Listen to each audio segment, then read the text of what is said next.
بسم الله الرحمن الرحيم واعتصموا بحبل الله جميعا ولا تفرقوا واذكروا نعمة الله عليكم إذ كنتم أعداء فألف بين قلوبكم فأصبحتم فدارو کما ہم، یہ نہیں سوچا کہ یہ نماز تو پوری کر لیں، رکوع ہی میں تھے اور رکوع میں چل کر کے امام کی جگہ پر مقتدی اور مقتدی کی جگہ پر امام آ گئے اور نماز آدھی نماز ادھر آدھی نماز قبلے کی طرف پڑھ کر گئی۔ اتباع بچوں نے بلایا کھیلنے کے لیے تو شیخ الاسلام ابن تیمیہ کہتے ہیں کہ کیا بس بچوں کو اسی لیے پیدا کیا گیا ہے؟ ذرا سوچیں، اس وقت سے یہ سوچ دیکھیں آپ کہ بچپنا ہے لیکن کیا کریں ہیں؟ کیا تمہیں اسی لیے پیدا کیا کھیل کود کے لیے؟ یہ مانتا ہوں خطائیں ہیں بے شمار میری،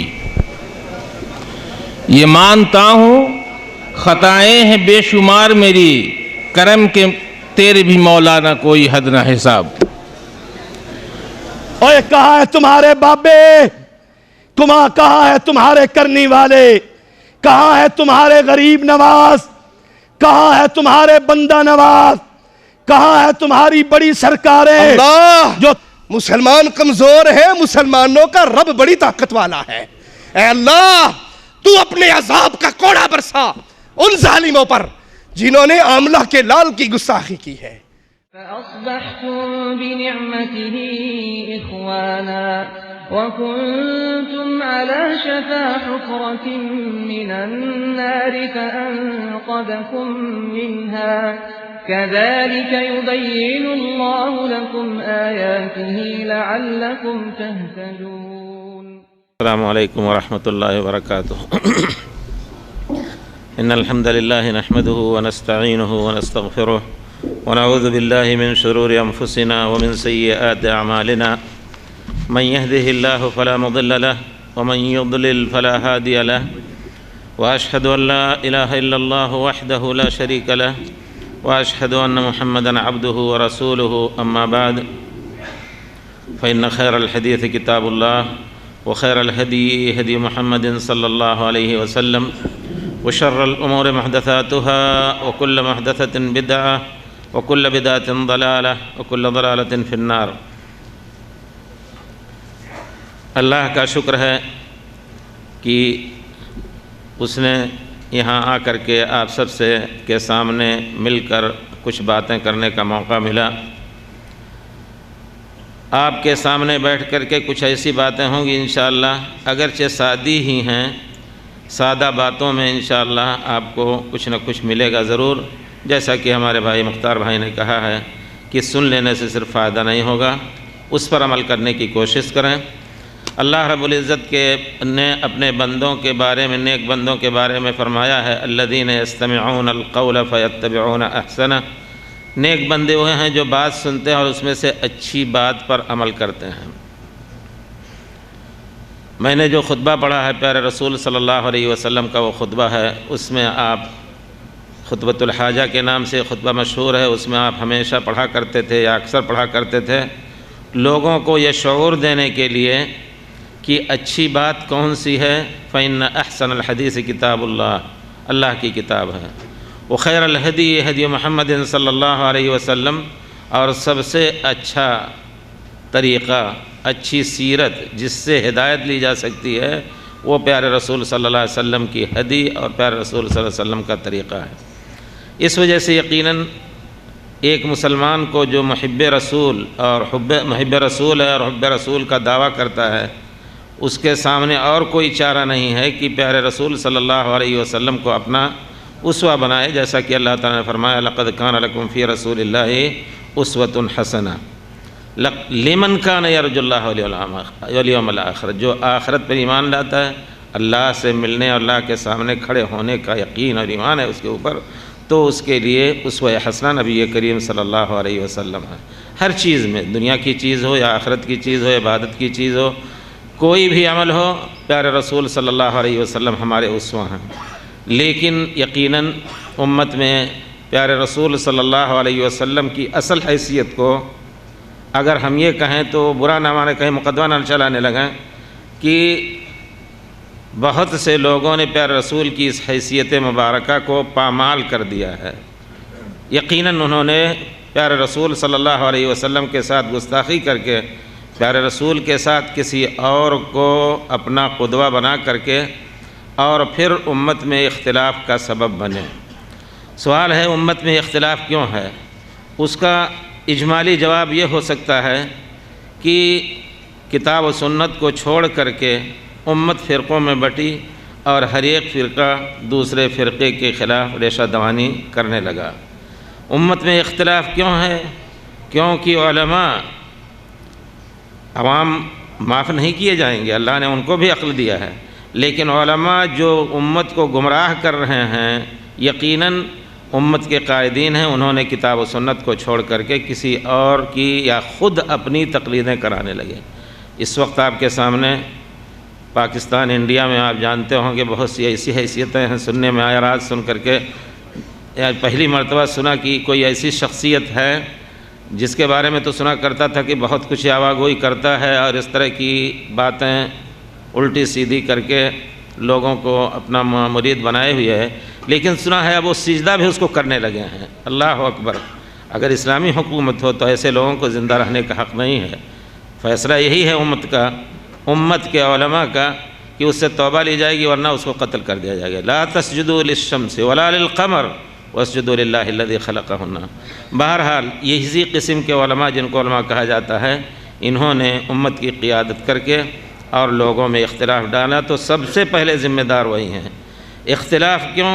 کتاب و سنت کے مطابق اللہ نے جو حکم دیا ہے کہ ہم پیارے رسول صلی اللہ علیہ وسلم کی خالص اتباع کریں، اس اتباع کو ہم چھوڑ چکے ہیں۔ بہرحال اگر علماء کو ذمہ دار ٹھہرایا جائے تو عوام بھی یقیناً اس سے نہیں بچیں گے، کیونکہ اللہ تعالیٰ نے ان کو عقل دیا ہے اور ان کو کہا ہے کہ سوچو اور جو چیز اچھی ہے اس پر عمل کرو۔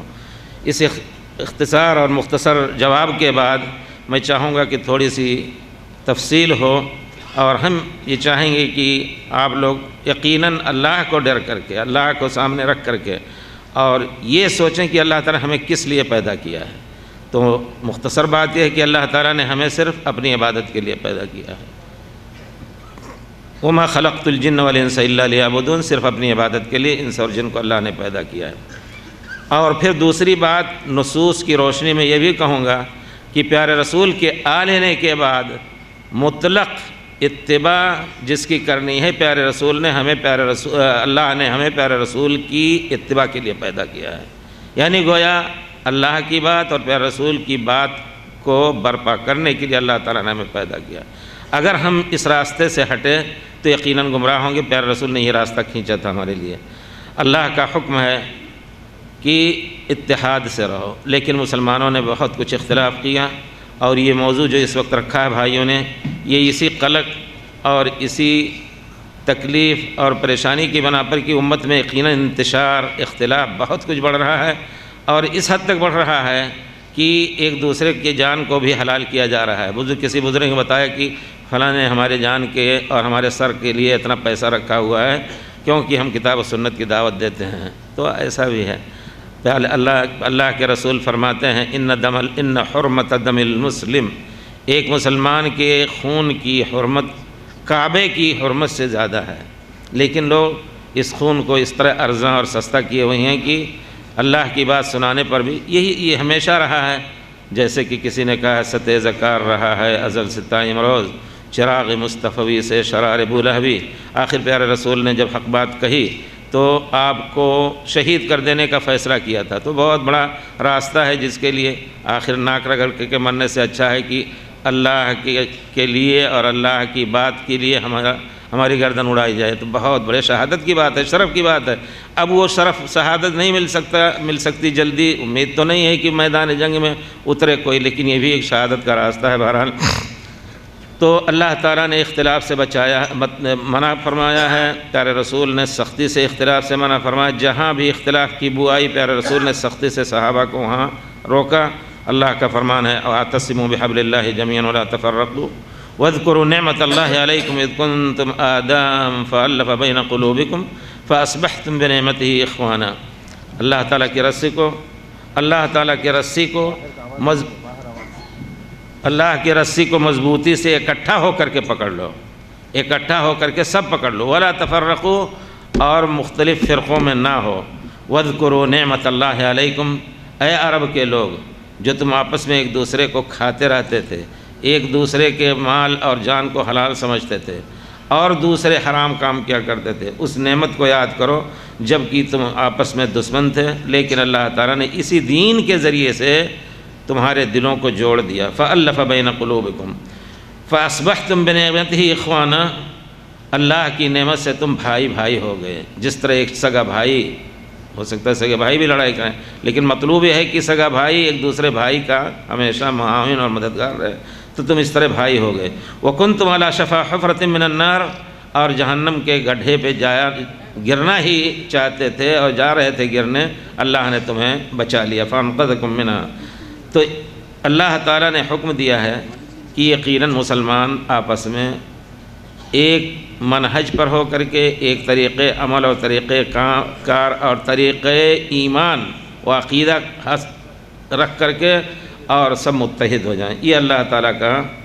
لیکن ہمیشہ رہا ہے اختلاف، انہی جن امت کو اللہ تعالیٰ نے ایک بنانے کی کوشش کی اور ہوئی بھی یہ امت ایک، یہاں تک کہ صحابہ کرام رضوان اللہ علیہم اجمعین کے بارے میں آپ کو معلوم ہوگا کہ ایک دوسرے کے دشمن تھے، لیکن پھر ایک دوسرے کے لیے جان دینے کے لیے تیار ہو گئے۔ اللہ تعالیٰ نے ان کی تعریف فرمائی۔ اللہ تعالیٰ فرماتا ہے محمد الرسول اللہ والذین معہ اشداء علی الکفار رحماء بینہم تراہم رکعا سجدا یبتغون فضلا من اللہ ورضوانا سیماہم فی وجوہہم من اثر السجود۔ اللہ تعالیٰ فرماتے ہیں کہ محمد صلی اللہ علیہ وسلم اور آپ کے اصحاب اشداء علی الکفار، کافروں پر وہ سخت ہیں، رحماء بینہم، آپس میں ایک دوسرے کے اوپر رحم کرنے والے ہیں۔ ان کے اوصاف میں یہ ہے کہ وہ نماز ہر وقت سجدہ اور رکوع کرتے رہتے ہیں۔ یہ اللہ کا فضل ہے، جس کو اللہ تعالیٰ اس فضل سے نواز دے، فضل من اللہ ورضوانا، اور اللہ کی رضامندی اسی میں ہے۔ سیماہم فی وجوہہم من اثر السجود، ان کے چہروں پہ سجدے کے نشان واضح رہتے ہیں۔ اور یہ مثال اللہ تعالیٰ نے پیارے رسول کی اور پیارے رسول کے ساتھیوں کی توریت، انجیل اور پہلی کتابوں میں بھی ذکر کی ہے۔ مہاجرین کے بارے میں، جنہوں نے اپنا مال بھی اور اپنی ایک دو بیوی میں سے ایک بیوی دینے کا بھی تہیہ کر لیا اپنے بھائیوں کو جن کو پیارے رسول نے ان کا بھائی بنایا تھا۔ اللہ تعالیٰ نے بھی ان کی تعریف کی، للفقراء المہاجرین الذین اخرجوا من دیارہم واموالہم یبتغون فضلا من اللہ ورضوانا وینصرون اللہ ورسولہ اولئک ھم الصادقون۔ مہاجرین کی پہلے تعریف کی کہ گھر بار چھوڑ کر کے گئے تھے، سب کچھ تھا لیکن سب کچھ چھوڑ کر کے فقیر ہو گئے، غنیمت کا مال ان کو ملنا ہے جو اپنے گھروں سے نکالے گئے اور اللہ کی رضامندی تلاش کر رہے ہیں۔ اس کے بعد پھر انصار کا ذکر آتا ہے، والذین تبوؤا الدار والایمان، جو مدینے میں رہا کرتے تھے، جنہوں نے ایمان کو اپنے اندر سمیٹا، گویا مکے سے ایمان اٹھ کر کے آیا اور مدینے میں اپنا اس نے گھر بنایا اور انہوں نے اس کو پناہ دیا۔ یحبون من ہاجر الیہم، جو ان کے پاس آتے ہیں ہجرت کر کے دین ایمان کی بنا پر، ان سے محبت رکھتے ہیں۔ ولا یجدون فی صدورہم حاجہ، اپنے دل میں کوئی تنگی نہیں پاتے ہیں، جو کچھ ان کو مل جائے اس پر صبر کر لیتے ہیں۔ ویؤثرون علی انفسہم ولو کان بہم خصاصہ، خود بھوکا رہ کر کے اپنے بھائی کو کھلانا چاہتے ہیں، خود بھوکا رہ کر کے اپنے بھائیوں کو کھلانا چاہتے ہیں۔ تو یہ حالت ہو گئی جبکہ وہ چھین کر کے ایک دوسرے سے کھاتے پیتے رہتے تھے، اور دوسری برائیاں بھی تھیں۔ اللہ تعالیٰ نے بہرحال تمام اسی دین کے ذریعے سے ان کو اکٹھا کیا، تمام اختلافات ختم ہوئے، اور پھر اور دوسری برائیاں بھی اسی دین کی طرف کی وجہ سے ختم ہوئیں، یہاں تک کہ ان سب کو رضی اللہ عنہم ورضوا عنہ کا لقب ملا۔ تو کہنے کا مطلب ہے کہ جب پیارے رسول صلی اللہ علیہ وسلم کو اللہ تعالیٰ نے بھیجا تو آخر کیا پیارے رسول جادوگر تھے خدا نخواستہ کہ اچانک ان کی دنیا بدل گئی؟ نہیں، پیارے رسول صلی اللہ علیہ وسلم نے ان کو اللہ کا کلام سنایا، اور ان کی عادت تھی کہ ایک بات ایک آیت سنتے تو جب تک اس پر اس کو پورے طور پر سمجھ نہیں لیتے، اس پر عمل نہ کر لیتے تو دوسری آیت کو یاد کرنے کے لیے طلب نہیں کرتے تھے کسی سے جو ان کو پڑھاتے تھے۔ تو یہ ان کی عادت تھی، اور جیسا کہ ابن قیم نے لکھا ہے کہ ہمیشہ ایک دوسرے کی تواصی بالحق کیا کرتے تھے، ذرا سی غلطی ہوتی تو اس کو تنبیہ کرتے کہ دیکھو پیارے رسول صلی اللہ علیہ وسلم کی مخالفت ہو رہی ہے۔ بہرحال اللہ تعالیٰ نے پیارے رسول کے ذریعے سے ان کا تزکیہ کیا، اور پیارے رسول اپنی طرف سے تو کوئی بات کہتے نہیں تھے، صرف وحی کی بات تھی جو اللہ تعالیٰ ان کو کہتا تھا، ان کو حکم دیتا تھا، پیارے رسول وہی لوگوں کو پہنچاتے تھے۔ هو الذی بعث فی الأمیین رسولا منہم یتلو علیہم آیاتہ ویزکیہم ویعلمہم الکتاب والحکمہ وإن کانوا من قبل لفی ضلال مبین۔ وہی ذات ہے جس نے پیارے رسول کو الذی بعث فی الأمیین، ایک رسول ان پڑھوں میں اس نے انہی میں سے بنا کر کے رسول بھیجا، یتلو علیہم آیاتہ هو الذی بعث فی الأمیین رسولا منہم یتلو علیہم آیاتہ ویزکیہم، اللہ کی آیتیں پڑھتے تھے اور اس کے ذریعے سے ان کا تزکیہ کرتے تھے۔ وَيُعَلِّمُهُمُ الْكِتَابَ وَالْحِکْمَةَ، اور ان کو وحی جو آتی تھی قرآن کے علاوہ جس کو سنت کہا جاتا ہے اس کو سکھاتے تھے۔ انہی دونوں کے ذریعے سے ان لوگوں کا تزکیہ نفس ہوا۔ اب اگر کوئی شخص دین کے نام سے کوئی اور چیز خود جس پر عمل کرتا ہو اور لوگوں کو عمل کرنے کو کہتا تو یقیناً اس نے قرآن کی مخالفت کی۔ اور اسی طرح دین کے نام سے اگر تزکیہ نفس یا اور کوئی مسئلہ جو ہے امت میں اگر وہ قرآن اور سنت کے علاوہ جس طرح بیعت کا طریقہ کر کے اور اس طرح مختلف سلوک اور تزکیہ کے طریقے نکال کر کے بدعی اور بدعتی طریقے تزکیہ نفس لوگوں کا کرنا چاہتے ہیں تو یقیناً یہ پیارے رسول کے خلاف، قرآن کے خلاف، سنت کے خلاف ہے۔ یہ باتیں ہمیں ذہن میں رکھ لینی چاہیے، کیونکہ ان صحابہ کرام کا تزکیہ پیارے رسول نے اسی قرآن تزکیہ نفس کی پاکی، جس میں ریاضت نہیں کوئی ایسی جس کا جو بعض صوفیہ نے اس کا نام ریاضت رکھا ہے، سب کچھ پیارے رسول صلی اللہ علیہ وسلم کے طریقے میں ہے۔ آپ ذکر اذکار کیسے کرتے تھے، صلاۃ کیسے پڑھتے تھے، ہر چیز کو واضح طور پر پیارے رسول نے بیان کر کے، اور پھر وہ زمانہ آیا کہ اللہ کا دین مکمل ہوا۔ اللہ تعالیٰ نے عرفات کے میدان میں نبی کریم صلی اللہ علیہ وسلم کو اور مسلمانوں کو ایک خوشخبری دی، الیوم اکملت لکم دینکم واتممت علیکم نعمتی ورضیت لکم الاسلام دینا، آج کے دن ہم نے تمہارا دین مکمل کر دیا اور نعمت اپنی پوری کر دی، اور یہی دین اسلام جس پر تم عمل کر رہے ہو اور عمل کر کے رضی اللہ عنہم کا لقب پائے ہو، اسی سے ہم راضی ہیں۔ اگر اس دین اسلام کو کسی اور قسم کا لباس پہنایا گیا تو اس دین سے اللہ تعالیٰ راضی نہیں ہوگا۔ یقیناً اس کو سمجھنا چاہیے، ہم عام آدمیوں کو بھی یہ چیز سمجھنی چاہیے۔ اسے میں بار بار کہتا ہوں کہ کوئی شخص معذور نہیں ہے کہ ہم کسی عالم کو پکڑ لیں گے تو ہم اللہ کے نجات پا جائیں گے، نہیں، جب تک ہم پیارے رسول صلی اللہ علیہ وسلم کا راستہ نہ تلاش کریں۔ فتویٰ پوچھنا ہے، مسئلہ پوچھنا ہے، پیارے رسول صلی اللہ علیہ وسلم کی سنت کے مطابق ہمیں فتویٰ دو۔ میں نے کتاب لکھی اسی ضمن میں، تیسرے سال چوتھے سال جب میں گیا تھا پیر کے علاج کے لیے کیرلا، تو اس وقت سنا حیدرآباد کے مضافات میں کہیں مسجد ایک جلا دی گئی، اور میں نے مسجد کی جلی مسجد کا فوٹو بھی دیکھا جس میں کلام پاک بھی جلا ہوا نظر آ رہا ہے۔ ہوا ایسا کہ کچھ نوجوان بیچارے سنت کے مطابق آمین رفع الدین کرنے لگے۔ سب سے بڑی مصیبت یہی ہے کہ آمین رفع الدین کرنے لگے تو ان کے گھر والوں نے ان کو گھر سے نکال دیا، اتنی سختی برتی، اور کچھ صوفی منوش جماعت جس کو کہا جاتا ہے انہوں نے ہوا دی، پھر ان کو بہرحال مسجدوں سے بھی نکال دیا گیا، نماز نہیں پڑھنے دیتے تھے۔ پھر انہوں نے مسجد بنائی ٹین شیٹ کی اور اس طرح موٹے اینٹوں کی، اس مسجد کو بھی گرا دیا۔ عالم نے فتویٰ دے دیا کہ یہ مسجد ضرار ہے، جائز نہیں ہے یہ مسجد قائم رہے، کیونکہ ان کی عورتیں مسجدوں میں نماز پڑھنے آتی ہیں۔ اللہ اکبر، ان کی عورتیں بھی آنے لگیں مسجد میں نماز پڑھنے۔ کہا مسجد میں ہمارے مذہب میں عورتوں کا آنا حرام ہے۔ سبحان اللہ، دیکھیے کس طرح پیارے رسول صلی اللہ علیہ وسلم کی حدیث شریف سے دشمنی کی جاتی ہے۔ میں اس جان بوجھ کر کے یہ لفظ استعمال کر رہا ہوں، یقیناً دشمنی کی جاتی ہے، اور یہ حقیقت ہے کہ بہت سے مسائل ایسے ہیں، صحیح حدیث ہیں لیکن چونکہ ہمارے مذہب فقہ حنفی میں یہ چیز جائز ہمارے امام نے نہیں کہا، اس وجہ سے اس کو جائز نہیں کہا جاتا ہے۔ مسجد حرام کے درس میں کسی نے پوچھا مجھ سے کہ عورتوں کا اپنے یہاں تو مسجدوں نہیں جانے دیتے ہیں، یہاں دنیا کی سب سے بڑی مسجد میں تو عورتیں گھوم رہی ہیں، کیا بات ہے؟ ایسے پوچھا کسی نے، تو ہم نے کہا بھائی دیکھیے حقیقت یہ ہے کہ مسجدوں میں عورتوں کا جانا ہر جگہ جائز ہے۔ پیارے رسول کی مبارک مسجد میں پیارے رسول کے زمانے میں عورتیں آتی تھیں۔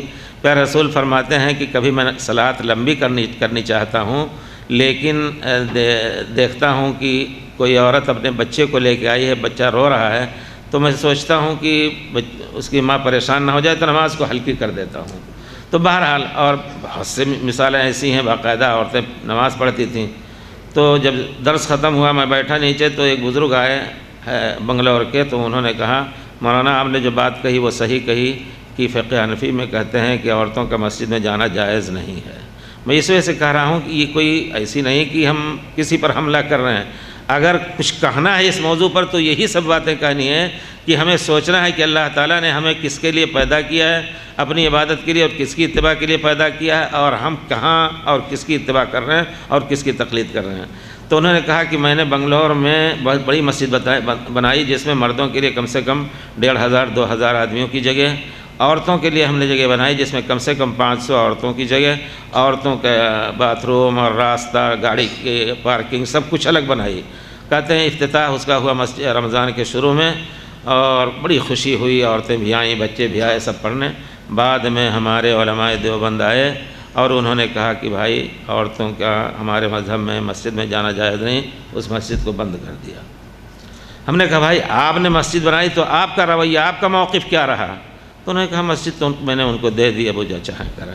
تو یہ سب مسائل ہیں، یعنی آپ سے اختلاف کریں، ان سے اختلاف کریں، لیکن پیارے رسول سے اختلاف یہ کس کھاتے میں جائے گا؟ کیا پیارے رسول کے ساتھ یہ بے ادبی نہیں ہو رہی ہے؟ ہو رہی ہے یقیناً۔ تو کہنے کا مطلب ہے بہرحال کہ اللہ تعالیٰ نے جگہ جگہ کلام پاک میں پیارے رسول نے خود اپنے اتباع کی، تو اللہ تعالیٰ نے اللہ کے رسول کی اتباع کی اور پیارے رسول نے اپنی اتباع کی بڑی تاکید فرمائی ہے۔ اللہ تعالیٰ فرماتے ہیں وَأَطِيعُوا اللَّهَ وَأَطِيعُوا الرَّسُولَ فَإِن تَوَلَّوْا فَإِنَّ اللَّهَ لَا يُحِبُّ الْكَافِرِينَ۔ اللہ کی اطاعت کرو، اللہ کے رسول کی اطاعت کرو۔ فَإِن تَوَلَّوْا، اگر یہ لوگ منہ پھیر لیتے ہیں تو اللہ تعالیٰ کافروں کو پسند نہیں کرتا۔ یعنی یہ نہ سوچیں کہ ہم مسلمان رہ کر کے اور پیارے رسول سے منہ پھیر کر کے مسلمان بھی رہ سکتے ہیں، اس میں کوئی شک نہیں کہ ہو سکتا ہے کچھ ایسے احکام سرزد ہو جائیں پیارے رسول کی مخالفت میں کہ کفر لازم آ جائے۔ اسی وجہ سے آیت کا خاتمہ اس چیز کا ڈراوا ہے، فَإِن تَوَلَّوْا فَإِنَّ اللَّهَ لَا يُحِبُّ الْكَافِرِينَ۔ ہاں ہو سکتا ہے چھوٹی مخالفات میں کفر کا حکم نہ لگایا جا سکے، لیکن وہی چھوٹی مخالفات بڑے مخالفات کا پیش خیمہ بن کر کے ان کو کفر تک پہنچا سکتی ہیں۔ اللہ تعالیٰ فرماتے ہیں یا ایھا الذین آمنوا اطیعوا اللہ واطیعوا الرسول واولی الامر منکم، اے مومنو اللہ کی اطاعت کرو اور اللہ کے رسول کی اطاعت کرو۔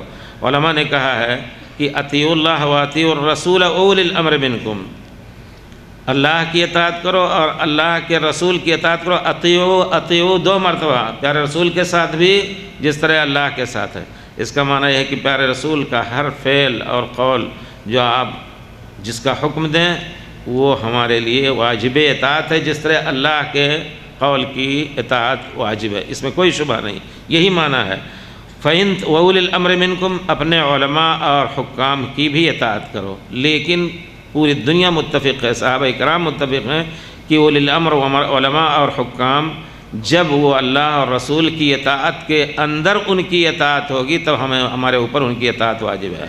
اگر وہ حکم دے رہے ہیں کہ تم نماز پڑھو، روزے رکھو یا اور کوئی ایسا مسئلہ جو اللہ اور رسول کی اطاعت میں ہے تبھی اطاعت واجب ہے، ورنہ پیارے رسول نے کھل کر کے واضح طور پر کہہ دیا ہے لا طاعۃ لمخلوق فی معصیۃ الخالق، اللہ کی نافرمانی کر کے کسی بھی مخلوق کی اطاعت جائز نہیں ہے۔ فَإِن تَنَازَعْتُمْ فِي شَيْءٍ فَرُدُّوهُ إِلَى اللَّهِ وَرَسُولِهِ، یہ خاتمہ اختلاف کی آخری پوائنٹ ہے۔ اختلاف ہو تو فَإِن تَنَازَعْتُمْ فِي شَيْءٍ، تو ہر ایک ٹولی نہ بن جائے، اچھا بھائی لکم دینکم ولی دین، نہیں، اور ہر ایک الگ مذہب نہ بنا لے، بلکہ اللہ اور رسول کی طرف لوٹا کر کے تم متحد ہو جاؤ، یہی چیز ہونی چاہیے۔ فَرُدُّوهُ إِلَى اللَّهِ وَالرَّسُولِ إِن كُنتُمْ تُؤْمِنُونَ بِاللَّهِ، دیکھیے یہاں ایمان کا حوالہ ہے، ایمان کی شرط ہے۔ اگر تم اللہ اور رسول پر ایمان لائے ہو تو تمہارا عمل یہ ہونا چاہیے، کسی مسئلے میں تمہارا اختلاف ہوا تو یہ کہو کہ چلو قرآن اور حدیث سے فیصلہ لے لیں گے، اور یقیناً قرآن حدیث کا فیصلہ مانتے نہیں ہیں لوگ، کہتے ہیں ہمارے لیے ہمارا مذہب کافی ہے۔ اور ہم یہاں تک کہ ایک بہت بڑے عالم نے، اپنے انڈیا کے ایک بہت بڑے عالم نے لکھ دیا ہے، ایک مسئلے میں بحث کرتے کرتے، اللہ اکبر، اس علم کا بھی حساب ان کو دینا پڑے گا کہ جان بوجھ کر کے اللہ تعالیٰ نے اتنا واضح علم دیا تھا، اس کے باوجود بھی وہ حدیث کو چھوڑ کر کے اپنے مذہب پر عمل کر لے۔ صاف لکھا ہے بہت بڑے عالم نے، انہوں نے کہا کہ اس مسئلے میں اگرچہ امام شافعی کی دلیل جس حدیث سے لے رہے ہیں وہ راجح اور قوی ہے، لیکن چونکہ ہم امام ابو حنیفہ کے پابند ہیں، اس وجہ سے ہمارے لیے اس حدیث کا لینا واجب نہیں۔ سبحان اللہ، بہت بڑی بات ہو جاتی ہے، جس کے منہ میں 50 دانت ہو وہی یہ بات کہے۔ تو کہنے کا مطلب یہ ہے کہ فَإِن تَنَازَعْتُمْ فِي شَيْءٍ فَرُدُّوهُ إِلَى اللَّهِ وَالرَّسُولِ، اگر یہ مسلمان اس قرآن پر عمل کرے، سنت پر عمل کرے، قرآن کو سمجھے، افلا يتدبرون القرآن ام علی قلوب اقفالها، کیوں نہیں تدبر کرتے؟ صرف یہی ایک آیت کافی ہے خاتمہ اختلاف کے لیے۔ اطیعوا اللہ و اطیعوا الرسول، کس طرح پیارے رسول نے صلوات پڑھی، کس طرح پیارے رسول کا عقیدہ تھا، کس طرح پیارے رسول نے صلوات پڑھی، کس طرح آپ نے زکوٰۃ دیا، کس طرح حج کیا، کس طرح روزہ رکھا، ہر چیز میں واضح تعلیمات چھوڑ کے پیارے رسول گئے، ہمیں کسی طرف جانا نہیں ہے۔ البتہ رہ گئی بات ائمہ کی، تو ائمہ رحمۃ اللہ علیہ نے بھی واضح طور پر کہہ دیا ہے کہ بھائی ہماری بات اگر قرآن کی، جیسا کہ آگے آئے گی اگر موقع ملا تو وہ کہہ دیا انہوں نے کہ اگر حدیث ملے تو میری بات کو چھوڑ دو۔ وہاں اللہ سے بھی مخالف، پیارے رسول کے بھی مخالف، ائمہ کے بھی مخالف، کہیں گے نہیں امام تو کہہ رہے ہیں ہماری بات نہ لو، اور وہ زبردستی کہتے ہیں مان نہ مان ہم تیری ہی بات لیں گے۔ یہ یقیناً ایک ہم عام زبان میں، عام انداز میں اس وجہ سے کہہ رہے ہیں کہ ہمارے بھائی سمجھیں کہ ہم یقیناً اگر کسی کے پیچھے اس طرح چل کر کے گمراہ ہو رہے ہیں تو قیامت کے دن ہمارا کیا ہوگا؟ ما منا، یہ چیز ذہن میں رکھنی چاہیے، ما منا الا سیکلمہ ربہ ولیس بینہ وبینہ ترجمان۔ پیارے رسول نے فرمایا ہم میں کا ہر ایک اللہ رب العزت سے روبرو دو بدو بات کرے گا، سیکلمہ ربہ، اور کوئی بیچ میں ٹرانسلیشن کرنے والا نہیں ہوگا۔ اللہ کے سامنے کھڑا ہونے سے ڈرنا چاہیے۔ وَلِمَنْ خَافَ مَقَامَ رَبِّهِ جَنَّتَانِ، اس مقام کا، اس کھڑے ہونے کا اگر وہ تصور کر کے ڈرتا ہے تو یقیناً آگے چل کر کے انشاءاللہ یہ تصور اس کو ہر برائی سے روکنے کا سبب بنے گا، گویا پہرے دار ہوگا اس کے اوپر، برائی پر قابو پا کر کے بھی، جیسے کہ کسی نے اپنی چچے زاد بیوی کے چچے زاد بیٹی کے ساتھ غلط کام کرنا چاہا، وہ بیچاری کسی مجبوری کے بنا پر راضی ہوئی، آخر میں جب وہ قابو پا گیا، لڑکی نے کہا یا عبداللہ اتق اللہ، اللہ سے ڈر، ولا تفض الخاتم الا بحقی، یہ مہر تمہارے توڑنے کا حق نہیں ہے، اس کا حق ادا کر کے توڑو۔ فوراً ڈر گیا، ایمان جاگ گیا۔ تو یقیناً انسان اگر یہ جان رہا ہے کہ ہم اللہ کے سامنے کھڑے ہوں گے اور اللہ تعالی ہم سے پوچھے گا کہ ہم نے اپنی اتباع اور پیارے رسول کی اتباع کا جو حکم دیا تھا اس کو کہاں تک تم نے نبھایا، تو یقیناً کوئی جواب نہیں بن پڑے گا۔ اللہ تعالیٰ نے یہ بھی فرمایا وما کان لمؤمن ولا مؤمنۃ اذا قضى اللہ ورسولہ ان یکون لهم الخیارہ، اللہ اور رسول جب کسی چیز کا فیصلہ کر دیں، کسی کام کا فیصلہ، کسی حکم کا فیصلہ کر دیں، تو کسی مومن مرد اور مومن عورت کے لیے حق ہی نہیں ہے کہ اس میں یہ سوچے کہ ہاں لیں یا نہ لیں، نہ لینے کا اختیار ہے ہی نہیں۔ اگر لیں گے تو اللہ کا عصیان ہوگا، اللہ کی نافرمانی ہوگی۔ ومن یعص اللہ ورسولہ فقد ضل ضلالا مبینا، جو اللہ اور رسول کی معصیت اور نافرمانی کرے گا تو بہت سخت گمراہ ہوا۔ بہرحال کتاب و سنت پر عمل کر کے صحابہ کرام رضوان اللہ علیہم اجمعین اپنی تمام پرانی زندگی کو کل عدم کر کے اللہ اور رسول کے حکم کی تعمیل میں سرگرداں رہے۔ خاص عبادات کے علاوہ آداب کے باب میں بھی ایک ایک حکم و ہدایت پر عمل کرتے تھے۔ نبی کریم صلی اللہ علیہ وسلم بھی باپ کی طرح ان کو سکھاتے تھے، جیسا کہ حدیث شریف میں ہے انما انا بمنزلۃ الوالد اعلمکم فاذا اتى احدکم الغایۃ، میں تمہارے لیے ایک باپ کی طرح ہوں، میں چھوٹی بڑی چیز ہگنی متنی بھی سکھاتا ہوں، یہ سمجھ لیجئے۔ یعنی جب پائخانے میں آئے کوئی تو چہرہ اپنا قبلے کی طرف نہ کرے اور نہ پیٹھ اپنی قبلے کی طرف کرے، ولا یستطب بیمینہ، داہنے ہاتھ سے استنجا نہ کرے۔ دیکھیے پیارے رسول نے اتنی چھوٹی بات بھی جب بتا دی تو بڑی باتیں جو دین کی ہیں، آخرت کی ہیں، وہ آخر کیوں نہ بتائیں گے صلی اللہ علیہ وسلم۔ اتباع رسول کا یہ پہلو بھی دیکھیے کہ صحابہ کرام کیا کچھ کر کے اور رضی اللہ عنہم کے لقب سے محظوظ ہوئے۔ حضرت ابو سعید خدری کہتے ہیں کہ نبی کریم صلی اللہ علیہ وسلم ایک بار جوتے پہن کر کے صلاۃ پڑھا رہے تھے، نماز پڑھا رہے تھے، اچانک آپ نے صلاۃ کے اندر ہی جوتے نکال دیے۔ صحابہ کرام نے دیکھا کہ پیارے رسول نے صلاۃ ہی کے اندر جوتے نکال دیے تو فوراً سب نے اپنے جوتے نکال دیے۔ نبی کریم صلی اللہ علیہ وسلم نے جب سلام پھیرا تو آپ نے پوچھا کہ تم لوگوں نے جوتے کیوں نکالے؟ کہا اللہ کے رسول ہم نے آپ کو جوتے نکالتے دیکھا، فوراً جوتا نکال دے۔ یہ ہے اتباع کامل، اس میں نہ عقل کا گھوڑا دوڑایا جائے اور نہ قیاس کوئی ہو۔ پیارے رسول جہاں کہیں ہوں آپ کے قدم پر ہم اپنا قدم، اپنا ہاتھ رکھ کر کے چلائیں، یہ ہونا چاہیے۔ تو صحابہ کرام نے جوتے نکالے، کہا اللہ کے رسول آپ نے نکالے تو ہم نے بھی دیکھ کر کے نکال دیا۔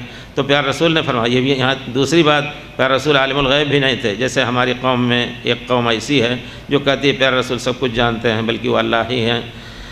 پیارے رسول نے کہا کہ مجھے معلوم نہیں تھا، جبریل علیہ السلام صلاۃ کے درمیان آئے اور انہوں نے کہا کہ آپ کے جوتیوں میں گندگی یا کوئی گھناؤنی چیز لگی، ہو سکتا ہے رینٹ اور کو اذن او قذرن کا لفظ حدیث میں آیا ہے، اس لفظ سے نجاست تھی یا کوئی ایسی چیز جس سے گھنائے وہ تھی، تو انہوں نے کہا جوتے نکال دو، میں نے جوتے نکال دیے۔ تو جب کوئی تم میں کا مسجد میں آئے اپنے جوتوں میں نظر ڈال لے، اگر اس میں کوئی ایسی چیز لگی ہو گندگی، پہنچ کر کے اس میں نماز پڑھ لے۔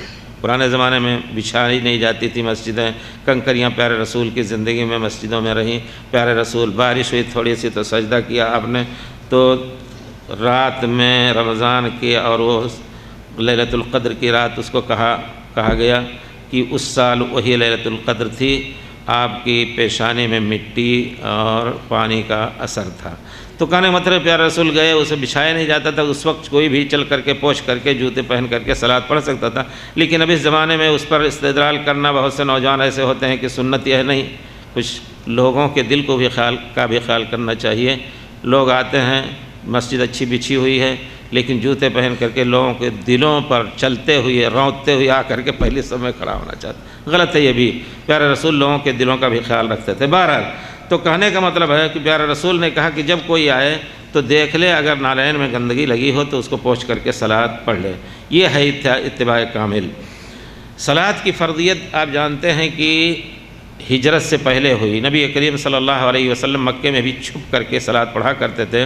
ایک مرتبہ حضرت ابو طالب گزر رہے تھے اور پیارے رسول صلی اللہ علیہ وسلم اور حضرت علی صلاۃ پڑھ رہے تھے، تو کیا کہا سبحان اللہ، ایمان تو آپ کی حقانیت اور پیارے رسول کی سچائی پر ایمان تھا ان کو، لیکن ظاہر نہیں کیا، اشہد اللہ الہ الا اللہ نہیں کیا، کیونکہ گواہی دینا کھم ٹھوک کر کے یہ پہلا رکن ہے اسلام کا۔ اگر دل میں کسی چیز کی تصدیق ہے تو اس سے ایمان ثابت نہیں ہوگا۔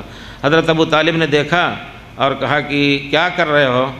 تو حضرت علی نے کہا کہ ہم نماز پڑھ رہے ہیں، اللہ کے لیے صلاۃ پڑھ رہے ہیں۔ تو کہتے کہ ہیں، دیکھیے انداز سبحان اللہ، کہتے ہیں کہ تم لوگ جو کچھ کر رہے ہو اچھا ہے، یہ مستدرک حاکم کی روایت ہے کہ جو کچھ کر رہے ہو اچھا کر رہے ہو، ولیکن ما احب ان تالونی یستی، میں نہیں چاہتا ہوں کہ میرا چوتڑ میرے سر سے اوپر ہو۔ اب سجدے میں چوتر سر کے، یہ بھی کوئی فلسفہ ہوا کہ ہمارا چوتر ہمارے سر سے اوپر نہ ہو، بھی کوئی بات ہوئی تو کسی چیز کو ٹالنا ہوتا تو جیسے بھی ٹال دے۔ پیارے رسول وہاں پڑھا کرتے تھے، لیکن آپ کو حکم تھا کہ مکے میں، چونکہ آگے وہاں یہودی نہیں تھے مکے میں، لیکن آگے چل کر کے یہودیوں سے سابقہ پڑھنے والا تھا، یہ اللہ کی حکمت، تو اللہ نے حکم دیا کہ بیت المقدس کی طرف منہ کر کے رخ کر کے آپ صلاۃ پڑھیں۔ تو مکے میں آپ چاہتے تھے کہ حضرت ابراہیم کا قبلہ آپ کے لیے قبلہ ہو، جیسا کہ آیت میں اس کا ذکر ہے، قد نرى تقلب وجهك في السماء فلنولينك قبلة ترضاها۔ تو اس کے بعد پیارے رسول جب چاہتے تھے، لیکن جب حکم تھا کہ نہیں بیت المقدس کی طرف منہ کر کے نماز پڑھو، تو کعبہ شریف کو اپنے درمیان کر کے اور شمال کی طرف بیت المقدس کی طرف چہرہ کر کے آپ صلاۃ پڑھتے تھے۔ مدینہ گئے، وہاں بھی 17-16 مہینے تک آپ کو حکم تھا کہ بیت المقدس کی طرف صلاۃ پڑھیں۔ بعد میں حکم آیا کہ نہیں، اب کعبے کی طرف چہرہ کر کے صلاۃ پڑھو۔ پہلی صلاۃ آپ نے پڑھی فجر کی یا عصر کی، جیسا کہ روایتوں میں آیا ہے۔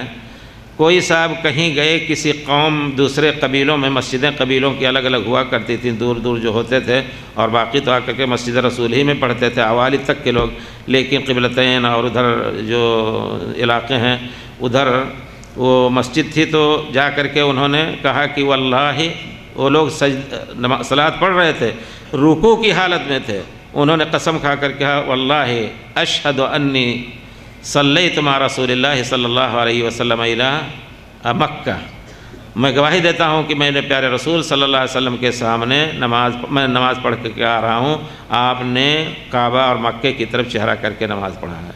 روایت میں آتا ہے فداروا کما ہم، یہ نہیں سوچا کہ یہ نماز تو پوری کر لیں، رکوع ہی میں تھے اور رکوع میں چل کر کے امام کی جگہ پر مقتدی اور مقتدی کی جگہ پر امام آ گئے، اور آدھی نماز ادھر آدھی نماز قبلے کی طرف پڑھ کر گئی۔ اتباع کامل کی میں مثال دینا چاہتا ہوں۔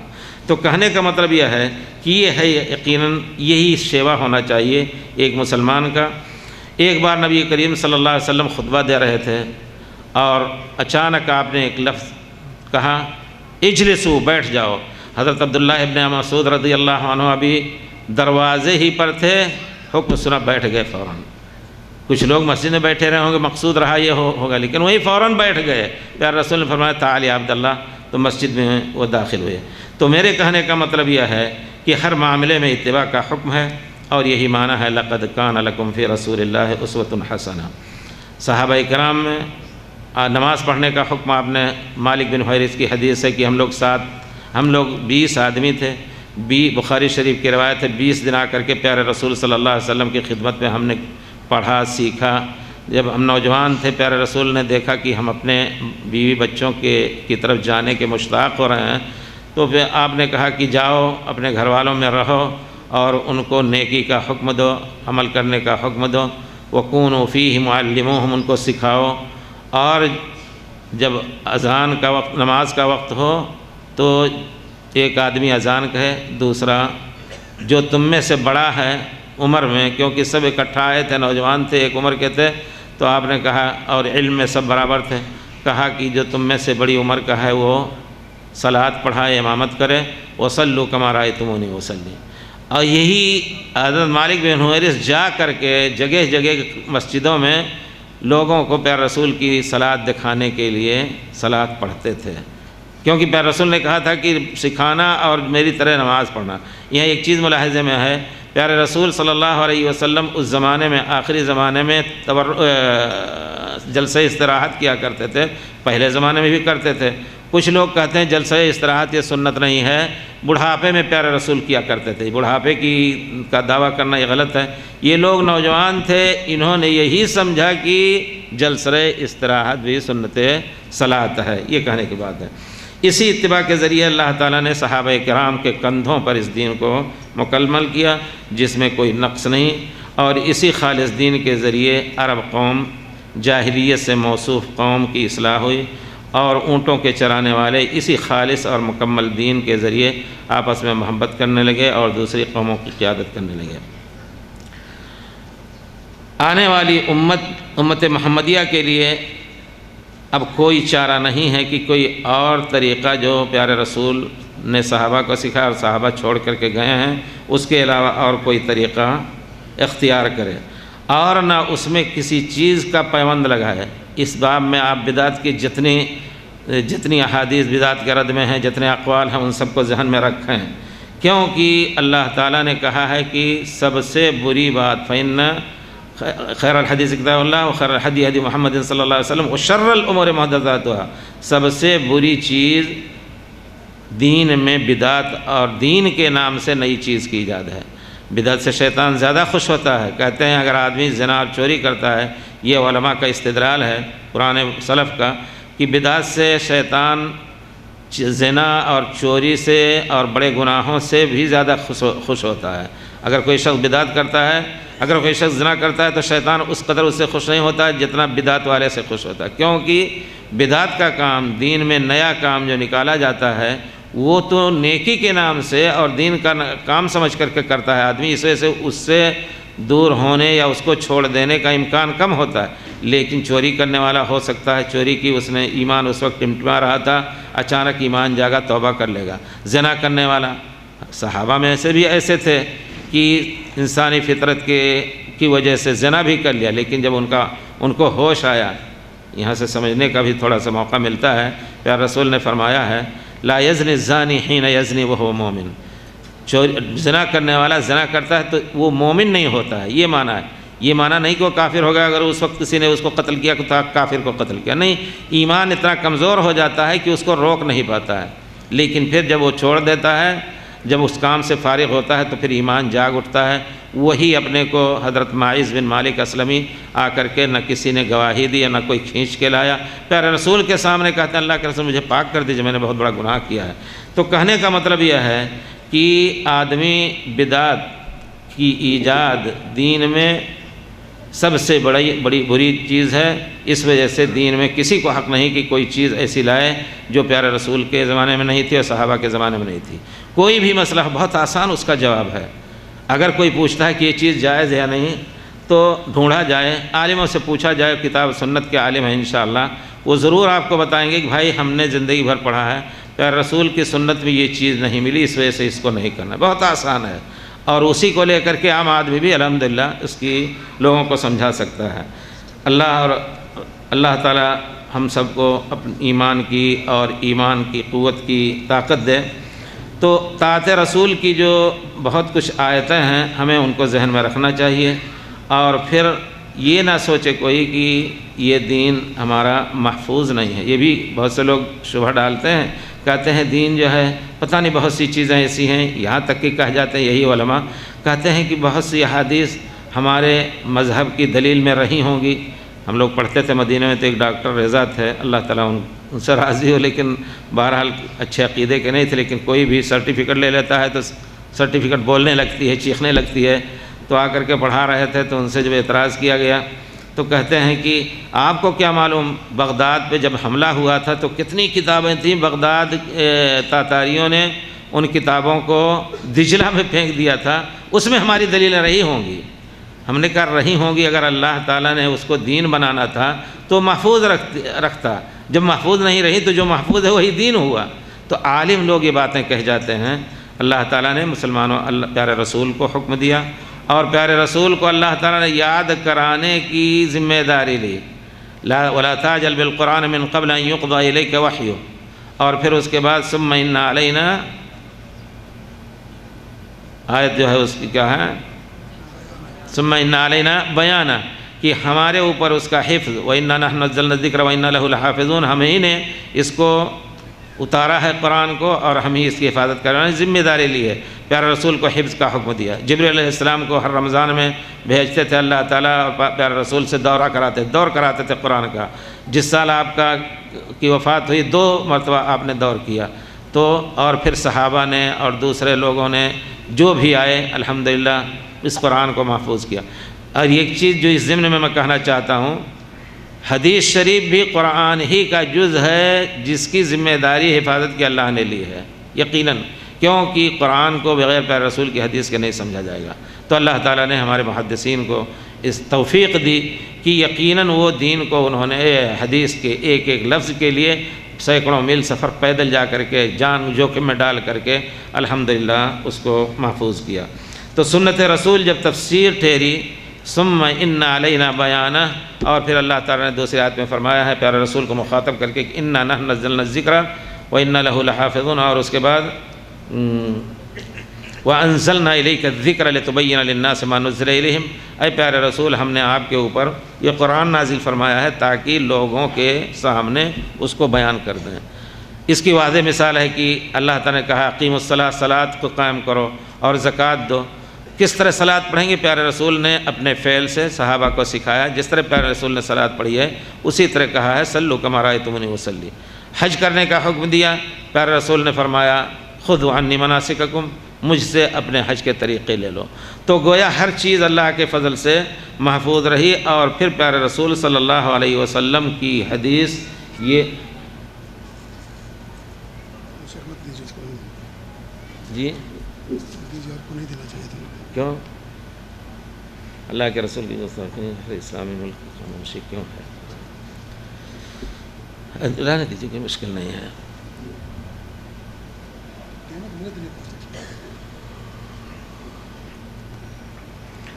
اب اس کے بعد جب قرآن اور حدیث محفوظ ہے اور اس میں اللہ تعالیٰ نے ہمارے لیے جو کچھ واجب ہے عقیدے سے متعلق، اپنی ذات سے متعلق جو کچھ واجب ہے اللہ تعالیٰ نے ہمیں بیان کر دیا کہ تمہیں یہ کچھ کرنا ہے.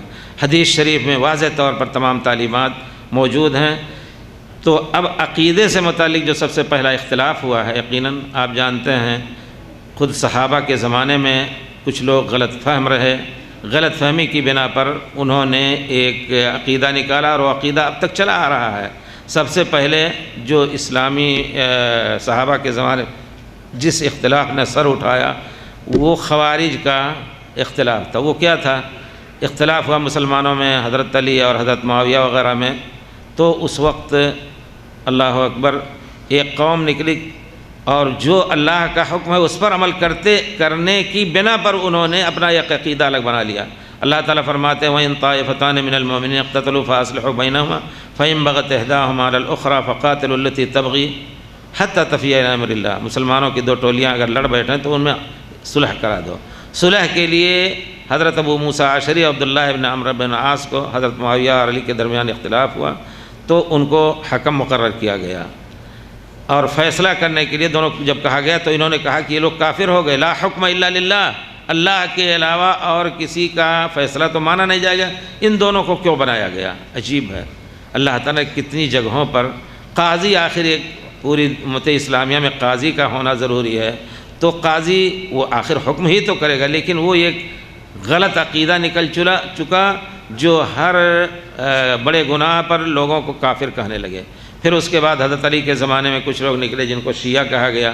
شیعہ کو حضرت علی رضی اللہ تعالیٰ عنہ کے علاوہ کسی کو مانتے نہیں تھے. کچھ اس میں تھے، کچھ کہتے تھے کہ سب صحابہ ٹھیک ہے لیکن انہوں نے غلطی کی، حضرت علی کو خلافت ملنی چاہیے. اس بنا پر اختلاف کیا انہوں نے اور وہ اختلاف اس وقت امت کے گلے میں بہت بڑا کانٹا بنا ہوا ہے.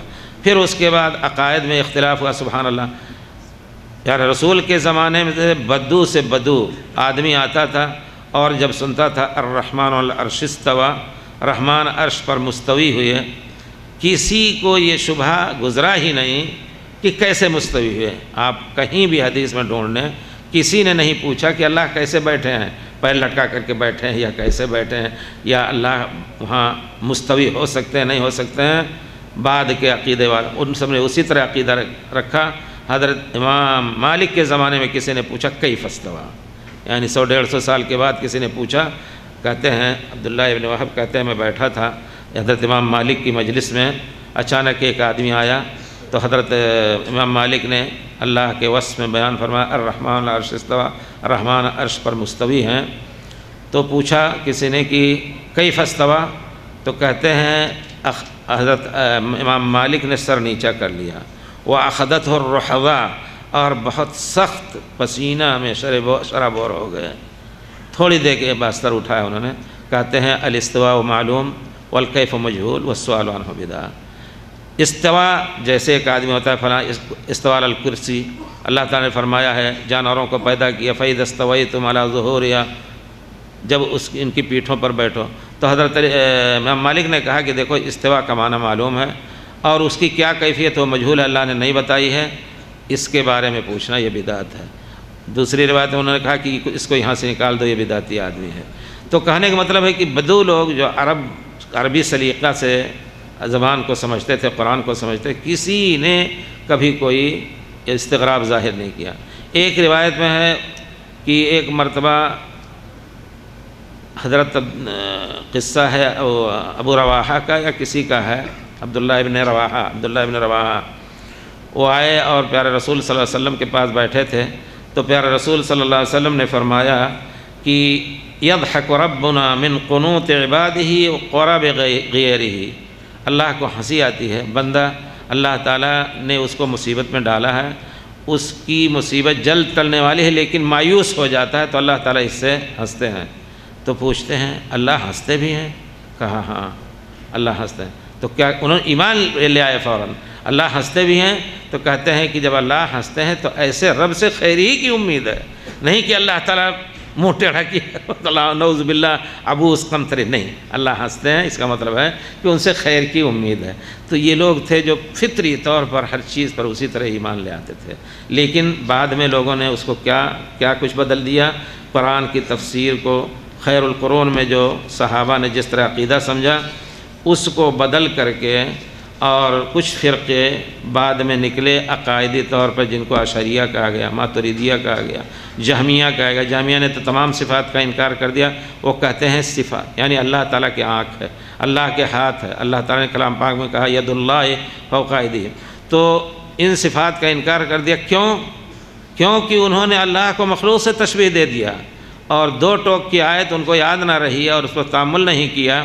لیس کمثلہ شیء وہو السمیع البصیر، اللہ کی طرح کوئی نہیں ہے لیکن وہ سننے والا بھی جاننے والا ہے۔ اس کا مطلب ہے کہ اللہ اگر سننے والے ہیں تو ان کا سننا انسان کے سننے کی طرح نہیں، کان چاہیے اور کان میں اس طرح کی کوئی چیز ہو، یہ سب اللہ تعالیٰ دیکھتے ہیں۔ کس طرح دیکھتے ہیں؟ دیکھنے کا بیان ہے، اتنے تک ایمان لانا ہے ہمیں۔ اللہ کے ہاتھ ہے تو کوئی یہ نہ کہے کہ نہیں جانور کی طرح نعوذ باللہ، یا انسان کی طرح 5 پنجے ہیں، 5 انگلیاں ہیں، یہ ہے وہ ہے۔ تو یہ کہنے کا مطلب ہے کہ سادہ سا اسلام جس پر صحابہ کرام ایمان لائے تھے، بعد میں اللہ کو غیروں سے تشبیہ دے کر کے، اختلاف کر کے اصل قرآن اور سنت سے انہوں نے ایک نیا فرقہ نکالا اشعریہ۔ اب یہاں کہہ لینے دیجئے کہ اللہ کی قدرت عجیب ہے کہ سوائے امام احمد بن حنبل کے متبعین اور مقلدین کے، اور وہ کبھی نہیں مقلد رہے ہیں، یہ چیز آپ ایک اسکالر کے حیثیت سے میں کہہ رہا ہوں جو تاریخ اور حدیث کا طالب علم ہے، یقیناً ان کے یہاں کبھی تقلید ایسی نہیں رہی کہ جامد قرآن و حدیث کو چھوڑ دینے والی رہی ہو امام کے قول کے سامنے۔ ان کے متبعین نے ہمیشہ اس عقیدے کی الحمدللہ حفاظت کی، لیکن تینوں امام کے شاگردوں نے اپنے ائمہ کے خلاف کر کے اور اشعری عقیدہ اختیار کیا۔ یہ بھی ایک بہت بڑا سانحہ ہے، بہت بڑا حادثہ ہے۔ جب ہم نے امام کو، مان لیجئے امام ابو حنیفہ کو اپنا امام مانا ہے احکام میں، فقہی مسائل میں، تو عقیدے میں کیوں نہیں ان کو امام مانتے؟ عجیب ہے۔ جا کر کے اشعری ایک شخص تھے جنہوں نے کچھ باتیں کہیں، ان کی باتیں لے کے لوگ اڑے، حالانکہ وہ بعد میں اس سے توبہ کر کے باقاعدہ ان کی کتاب الابانہ اپنا موقف بیان کیا انہوں نے، اور کہا کہ دیکھو میں امام احمد بن حنبل کے عقیدے پر ہوں، اور ان کے متبعین کا جو عقیدہ ہے، سلف اور صحابہ کا جو عقیدہ ہے، سبحان اللہ۔ لیکن ان کو چھوڑ کر کے اور ان کے اور صحابہ کرام کے عقیدوں کو چھوڑ کر کے لوگ اشعری کا عقیدہ رکھنے لگے۔ ہمارے بھائی کون ہیں اس وقت حنفی جو اشعری عقیدہ نہ رکھتا ہو، جن کا عقیدہ کہ اللہ تعالیٰ نے کہا عرش پر ہے اللہ، کہتے نہیں اللہ تعالیٰ ہر جگہ ہے، اللہ کی صفات کا انکار نہیں۔ یہ بھی عجیب ہے، امام صاحب کو اگر امام مانا ہے فقہ اور مسائل احکام میں، نماز، روزہ، حج، زکوٰۃ، طلاق، نکاح میں، تو اس میں بھی امام ماننا چاہیے۔ امام صاحب کے اقوال میں ہے، اس میں کوئی شک نہیں، انہوں نے کہا ہے کہ جو شخص کہتا ہے کہ ابو مطیع بلخی کہتے ہیں کہ میں نے پوچھا، امام صاحب کی کتاب ایک مشہور ہے، ابن تیمیہ وغیرہ نے اسے نقل کیا ہے، کہا ہے کہ ان کی کتاب فقہ اکبر امام صاحب کی بہت مشہور ہے، جس کو حنفی علماء مانتے ہیں، اور پرانے علماء مانتے تھے، پرانے حنفی علماء مانتے تھے، سبحان اللہ۔ طحاوی نے بھی عقیدہ طحاویہ میں سلف ہی کا عقیدہ ذکر کیا ہے، سوائے ایک مسئلے کے کہ امام ابو حنیفہ رحمۃ اللہ علیہ سے منقول ہے کہ ایمان کے جز میں عمل داخل نہیں ہے، لیکن وہ شرط مانتے ہیں، اور باقی تمام عقیدہ، بلکہ مقدمہ میں انہوں نے صاف لکھا ہے عقیدہ طحاویہ میں کہ یہ ائمہ دین ابو حنیفہ، نعمان ابن ثابت اور یعقوب ابن ابراہیم ابو یوسف جو صاحبین میں سے ہیں، اور محمد ابن الحسن الشیبانی کا عقیدہ ہے، اور پورا عقیدہ ذکر کیا۔ اسی طرح ابن ابی العز حنفی تھے، انہوں نے اس کی شرح عقیدہ لکھی، تو باقاعدہ تمام وہی صفات اور اوصاف جو سلف نے ثابت کی ہیں سب کو ثابت کیا، لیکن بعد کے لوگوں نے پیارے امام کو امام نہیں مانا۔ تو فقہ اکبر میں امام صاحب نے کہا ہے، ابو مطیع بلخی اس کے راوی ہیں، کہتے ہیں میں نے پوچھا امام صاحب سے کوئی شخص ایسا ہے جو کہتا ہے کہ ہمیں یقین ہے کہ ہمیں یقین ہے کہ اللہ تعالیٰ عرش پر نہیں ہے، تو کہتے ہیں کہ وہ کافر ہے، واضح طور پر یہ ابھی کتابوں میں ان کی لکھا ہے، اور وہ خود ان کی کتاب فقہ اکبر میں یہ چیز ہے، کہتے ہیں وہ شخص کافر ہے جو یہ عقیدہ رکھے کہ اللہ تعالیٰ عرش پر نہیں ہے۔ ہم میں سے کتنے بھائی ہوں گے جو انہی علماء کرام کی تقلید کر کے اور یہی عقیدہ رکھتے ہوں گے کہ اللہ تعالیٰ ہر جگہ ہے؟ نہیں، اللہ تعالیٰ عرش پر ہیں، اور عرش پہ رہ کر کے ہر جگہ کی دیکھ ریکھ اللہ سمیع ہے، بصیر ہے، کیونکہ اللہ تعالیٰ نے اپنے کو سمیع بصیر اور دیکھنے والا اور آپ کے ساتھ رہنے والا، ان شبہے کی بنا پر لوگوں نے کہا کہ نہیں اللہ تعالیٰ ہر جگہ، وَهُوَ مَعَكُمْ أَيْنَمَا كُنتُمْ، یہ عربی کا محاورہ ہے، بلکہ ہمارے اردو کا بھی محاورہ ہے۔ باپ بیٹھا ہے، جا کے کہتا ہے جاؤ بچوں سے یہ کام کر لو، ہم تمہارے ساتھ ہیں۔ باپ گھر میں بیٹھا لیکن کہتا ہم تمہارے ساتھ ہیں۔ تو یہ معنی نہیں ہوا کہ اللہ تعالیٰ ہر ایک کے ساتھ خدا نخواستہ لیٹرین باتھ روم میں جاتا ہے تو اس کے ساتھ ہوتا ہے، یہ اللہ تعالیٰ کی حد تک ہے۔ تو جس طرح صحابہ کرام نے سمجھا، اور جب دعا مانگی جاتی ہے سبحان اللہ تو ہاتھ اٹھا کر کے اور دل اوپر کی طرف توجہ کر کے ہم دعا مانگتے ہیں۔ ایک مرتبہ وہی بہت بڑے عالم تھے امام الحرمین کے نام سے، وہی میں نے کہا کہ تمام ائمہ کے مقلدین گمراہ ہو گئی اس عقیدے میں۔ ابو المعالی الجوینی بہت بڑے مشہور، جن کا لقب تھا امام الحرمین۔ امام الحرمین ٹھیک ہے، چاروں مذہب نے اتفاقیہ طور پر حرم کو بھی بانٹ لیا تھا الگ الگ، نماز بھی ساتھ نہیں پڑھتے تھے، لیکن ایک اس میں سے امام الحرمین تھا۔ بہرحال تو امام الحرمین ایک مرتبہ حرم میں درس دے رہے تھے اور کہہ رہے تھے کہ اللہ تعالیٰ ہر جگہ ہے، اللہ تعالیٰ ہر جگہ ہے۔ تو ایک ہمدانی بوڑھا آیا دیہاتی، اور اس نے کہا کہ بزرگ آپ یہ کہہ رہے ہیں کہ اللہ تعالیٰ ہر جگہ ہے، لیکن جب ہم ہاتھ اٹھا کے دعا جب مانگتے ہیں تو دل نہ دائیں جاتا ہے نہ بائیں جاتا ہے، اوپر ہی متوجہ ہوتا ہے۔ یہ کیا بات ہے؟ سبحان اللہ، یعنی دل ہمارا اوپر متوجہ ہوتا ہے، دائیں بائیں نہیں جاتا ہے کہ اللہ تعالیٰ کہاں ہے، اوپر ہی متوجہ ہوتا ہے۔ کیا بات ہے؟ تو سر پکڑ کر کے بیٹھ گئے، کہتے ہیں حیرنی الحمدانی حیرنی الحمدانی، مجھے کوئی جواب نہیں مل رہا، حمدانی نے مجھے پریشان کر دیا۔ تو کہنے کا مطلب یہ ہے کہ یہی جس میں امام ابو حنیفہ رحمۃ اللہ علیہ کہتے ہیں کہ جو شخص کہتا ہے کہ اللہ تعالیٰ عرش پر نہیں ہے وہ کافر ہے۔ پھر ابو مطیع کہتے ہیں کہ میں نے پیارے امام سے پوچھا کہ اگر کوئی شخص یہ عقیدہ رکھتا ہے اللہ عرش پہ ہیں، لیکن یہ عقیدہ رکھتا ہے ہمیں نہیں معلوم کہ عرش زمین پر ہے یا آسمان پر ہے، کہا وہ بھی کافر ہے، کیونکہ اللہ تعالیٰ نے کہا ہے افامنتم من فی السماء ان یخسف بکم الارض، کیا تم اس ذات سے بے خوف ہو گئے ہو جو آسمان میں ہے کہ تمہیں دھنسا دے؟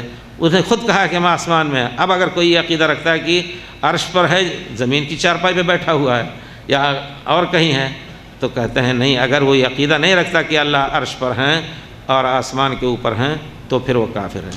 اب ہمارے بھائی سوچیں، یقیناً یہ علماء کرام جو خود ہمارے خیال سے اس کے سمجھنے میں وہ ہندی کی چندی کر ڈالیں گے، اعراب کرنا ہو تو عربوں سے اچھا اعراب کریں گے، اور اس کی تفسیر کرنی ہوگی تو اچھی سے اچھی تفسیر کریں گے۔ کیا اس کا معنی امام صاحب کے قول کا معنی واضح طور پر نہیں سمجھ رہے ہیں؟ پھر اللہ تعالیٰ نے پیارے رسول صلی اللہ علیہ وسلم کو بشر کہا، ایک قوم نے پیارے رسول کو کہا بشر نہیں ہے، حالانکہ وہ عربی کے عالم ہوتے ہیں۔ تو یہ عالم لوگ سب سے پہلے ذمہ دار ہیں، علماء یہی لوگ لوگوں کو گمراہ کرتے ہیں اور گمراہ کرتے ہیں، اور بہت سے لوگ ایسے بھی ہوں گے اسی مجلس میں آنے کے لیے بہت سے لوگوں کو روکے ہوں گے نہ جایا کرو، تو یہ چیز بھی غلط ہے۔ اللہ کے بندوں کو چھوڑیے، اللہ تعالیٰ کے بندے اللہ کی بات سنیں اور اچھے سے اچھی بات پر عمل کریں۔ ہمارا حوالہ ہے آپ کو اللہ کا کہ اگر آپ قرآن اور حدیث کی بات کو سن رہے ہیں تو یہ کہہ کر کے ہرگز نہ ٹالیں، ورنہ بہت بڑی گستاخی، بہت بڑی بے ادبی اور بہت بڑی محرومی ہوگی اللہ کے جناب میں، اللہ کے رسول کے جناب میں، کہ نہیں ہمارے امام نے یہ بات نہیں لی ہے، ہمارے علماء یہ باتیں نہیں کہتے۔ نہیں، آپ ان سے فتویٰ بھی پوچھیں۔ ہم نے کتاب لکھی جو بھول گیا میں کہ وہاں تھا تو مسجد جب گری تو کسی نے کہا کوئی لکھی ہے، تو میں نے 2 کتاب لکھی چھوٹی بڑی، جس میں ایک کتاب الاتباع و اصول فقہ السلف، اتباع پیارے رسول کی اور سلف اور ائمہ کا کیا اصول فقہ رہے ہیں۔ تو ہم نے تمام ائمہ کے اصول فقہ کو جو ان کی قول سے جو ان کی کتابوں میں ہے واضح کر کے بتایا، ظاہر کیا۔ کوئی نئی چیز نہیں ہے، تمام علماء ہمیشہ بیان کیے ہیں، تو کچھ نئی چیزیں نکلی اس وقت، تو اس کو دیکھ کر کے بہرحال کی اصول ائمہ جو تھے وہ پہلے کتاب اللہ کو لیں گے، پھر سنت رسول کو لیں گے، پھر صحابہ کے قول کو لیں گے۔ تابعین کا مرحلہ آئے گا تو ہم بھی رجل ہیں، ہم بھی مرد ہیں، وہ بھی مرد ہیں، اس طرح کی باتیں آتی ہیں۔ تو گویا لے دے کر کے ائمہ کے متبعین کو ائمہ کا حوالہ اگر دیا جائے تو یقیناً ان کے لیے کوئی ایسا راستہ نہیں ہے کہ امام صاحب کی ہر بات میں تقلید کریں۔ انہوں نے صاف منع کر دیا ہے اپنی تقلید کرنے سے کہ دیکھو ہماری تقلید نہ کرو، تمام ائمہ نے۔ اور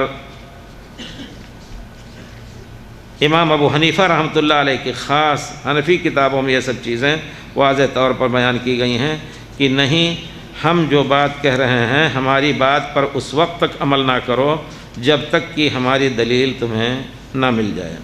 کہتے ہیں ائمہ اپنی طرف سے کوئی بات نہیں کہتے تھے، لیکن زمانہ کیا تھا سمجھنے کی بات ہے۔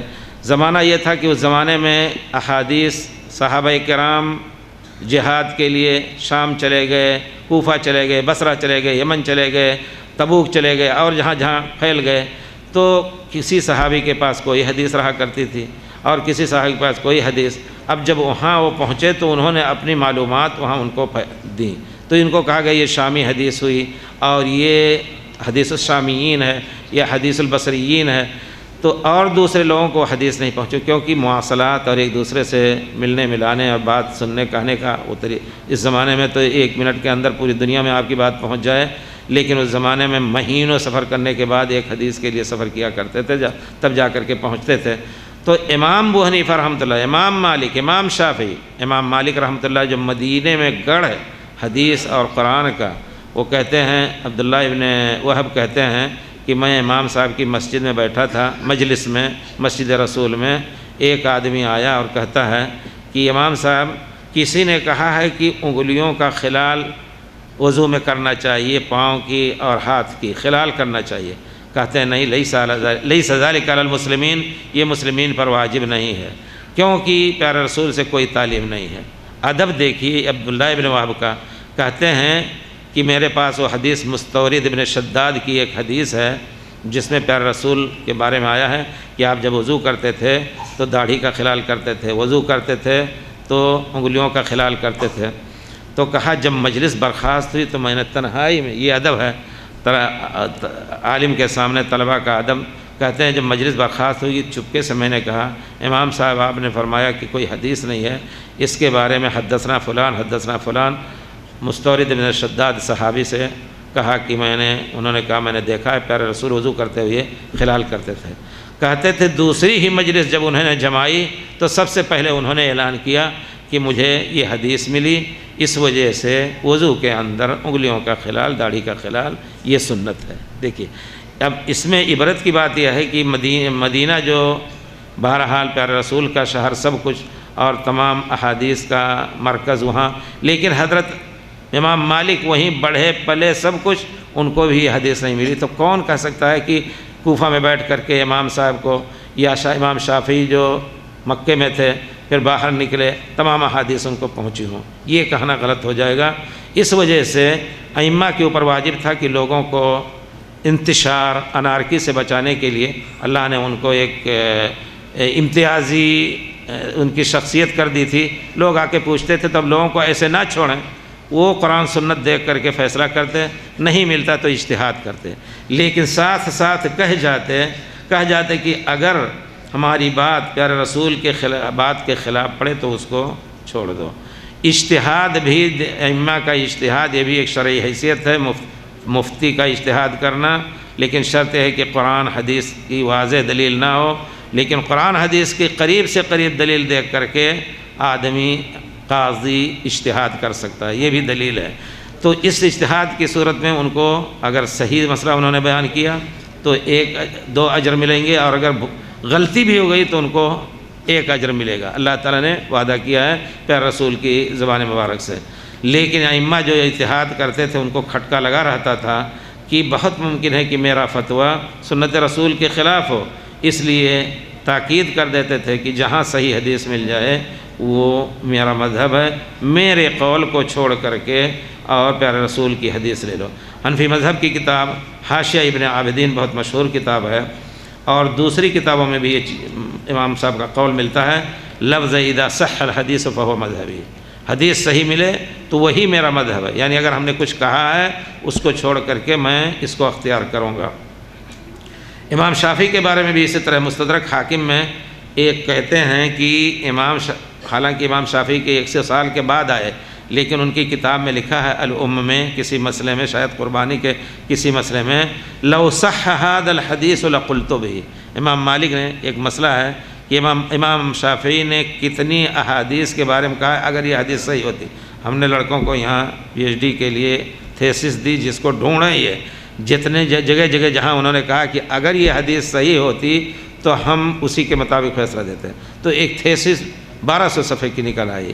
یعنی کئی جگہوں پر امام صاحب نے کہا تھا اگر یہ حدیث صحیح ہو جاتی تو ہم اس پر عمل کرتے ہیں۔ دوسری کتابوں سے نکال کر کے اس کو دیکھا صحیح ہے تو جمع کیا گیا۔ تو امام شافعی بہت پہلے کہہ گئے، 100 سال کے بعد ایک آدمی آتے ہیں شافعی مذہب کے ہیں، وہ کہتے ہیں یہ حدیث تو صحیح ہے، اور اگر میں امام شافعی کے زمانے میں تھا تو ان کے سر پہ لقمت علی راسہ، ان کے سر پہ کھڑے ہو کے کہتا کہ دیکھو یہ حدیث صحیح ہو گئی، اب اسی کے مطابق فیصلہ دو۔ تو گویا پرانے زمانے میں جو تقلید یا تعصب کا جمود اس وقت ہے وہ نہیں تھا ائمہ کے مقلدین میں بھی۔ اسی طرح امام ابو حنیفہ رحمۃ اللہ علیہ نے کہا لا یحل لأحد، ہم نے صرف امام ابو حنیفہ رحمۃ اللہ علیہ کی بات کا ذکر کرنا ہے کیونکہ ہمارے مخاطب وہی بھائی ہیں جو اختلاف کی بنا صرف یہی ہے کہ وہ امام ابو حنیفہ رحمۃ اللہ علیہ کی تقلید میں یا امام ابو حنیفہ کی طرف منسوب۔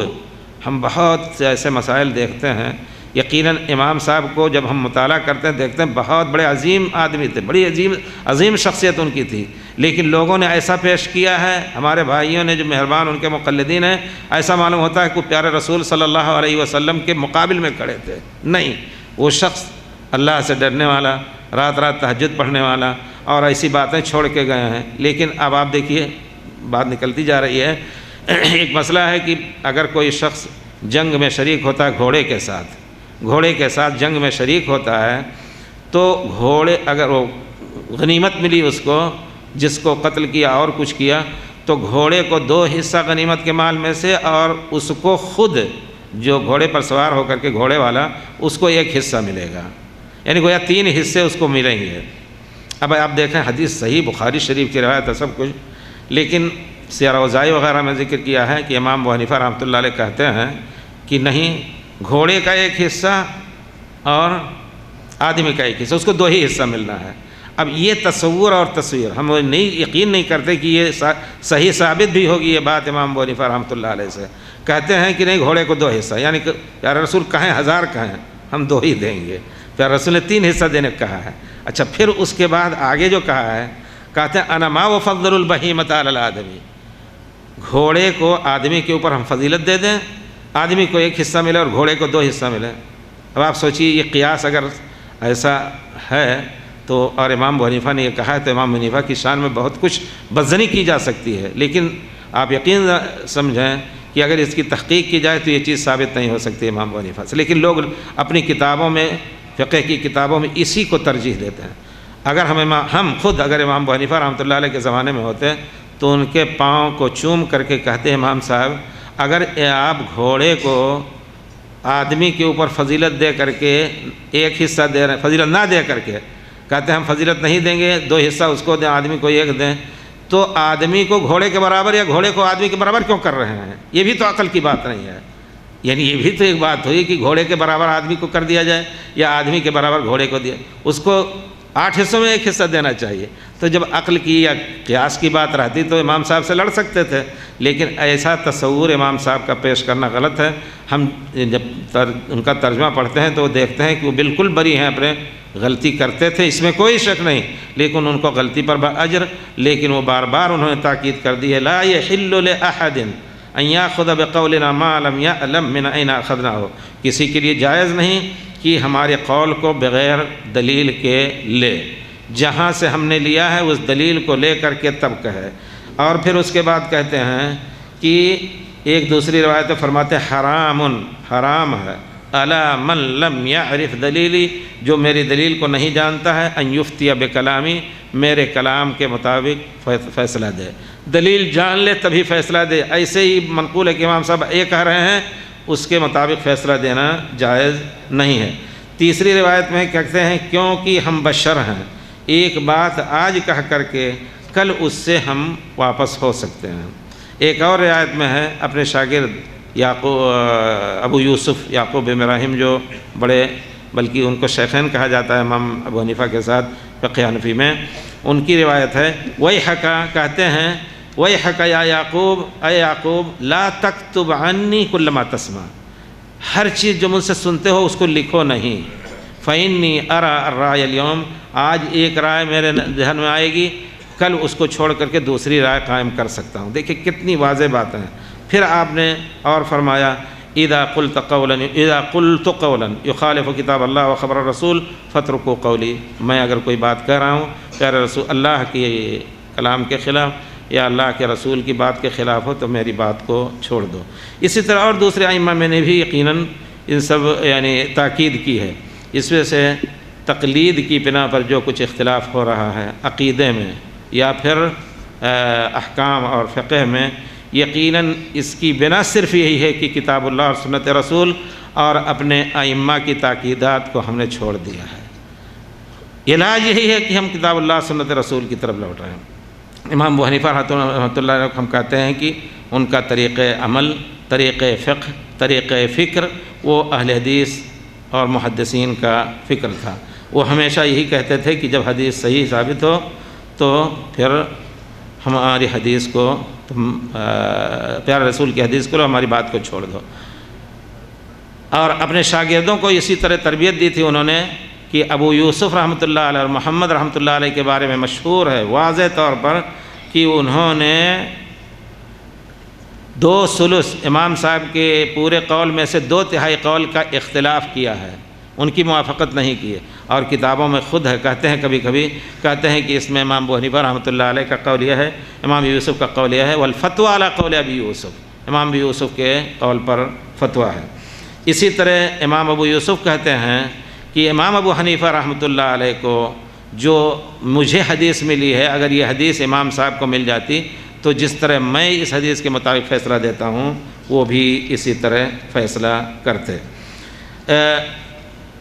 ابن معین اور خطیب بغدادی وغیرہ نقل کیا ہے کہ یحییٰ بن دریس کہتے ہیں کہ میں امام سفیان ثوری، امام ابو حنیفہ رحمۃ اللہ علیہ میں تھوڑا سا کچھ ناراضگی کا سلسلہ چل رہا تھا، تو یحییٰ بن دریس نے کہا کہ میں سفیان ثوری کے پاس آ کر سفیان ثوری کے پاس تھا، ایک شخص نے آ کر کے کہا کہ امام ابو حنیفہ سے آپ ناراض کیوں ہیں؟ کہا کیا بات ہے؟ کہا کہ میں نے ان کو کہتے سنا ہے کہ میں سب سے پہلے کتاب اللہ سے مسئلہ لیتا ہوں، نہ ملے تو سنت رسول سے لیتا ہوں، نہ ملے تو صحابہ کرام کے اقوال سے لیتا ہوں، ان کے اختلاف کی صورت میں جس کے قول کو زیادہ مناسب سمجھتا ہوں اسے لیتا ہوں، یعنی اگر صحابہ میں 2 قول ہوا تو جس کو مناسب سمجھوں گا لے لوں گا، جس کو چاہوں گا چھوڑ دوں گا، لیکن میں صحابہ کے اقوال سے آگے نہیں نکلوں گا۔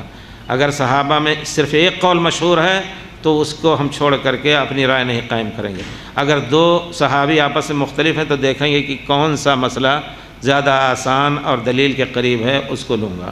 البتہ کہتے ہیں کہ جب امام تابعین ابراہیم نخعی، شعبی، ابن سیرین جو صحابہ کے شاگرد تھے ان کی رائے کی بات آتی ہے تو ہم ان سے اختلاف بھی کرتے ہیں، ان کی موافقت بھی کرتے ہیں، ہم اپنے اوپر واجب نہیں سمجھتے کہ ان کی بات لیں۔ اسی طرح کئی لوگوں نے امام ابو حنیفہ رحمۃ اللہ علیہ سے نقل کیا۔ امام غزالی نے اپنی منخول ایک اصول فقہ کی کتاب ہے شافعیہ کی، اس میں لکھا ہے استنکف ابو یوسف محمد من اتباعہ فی ثلث مذہبی۔ امام غزالی نے لکھا ہے کہ امام محمد اور امام ابو یوسف نے امام ابو حنیفہ کے 2/3 مذہب کو چھوڑ دیا اور اس پر عمل نہیں کیا۔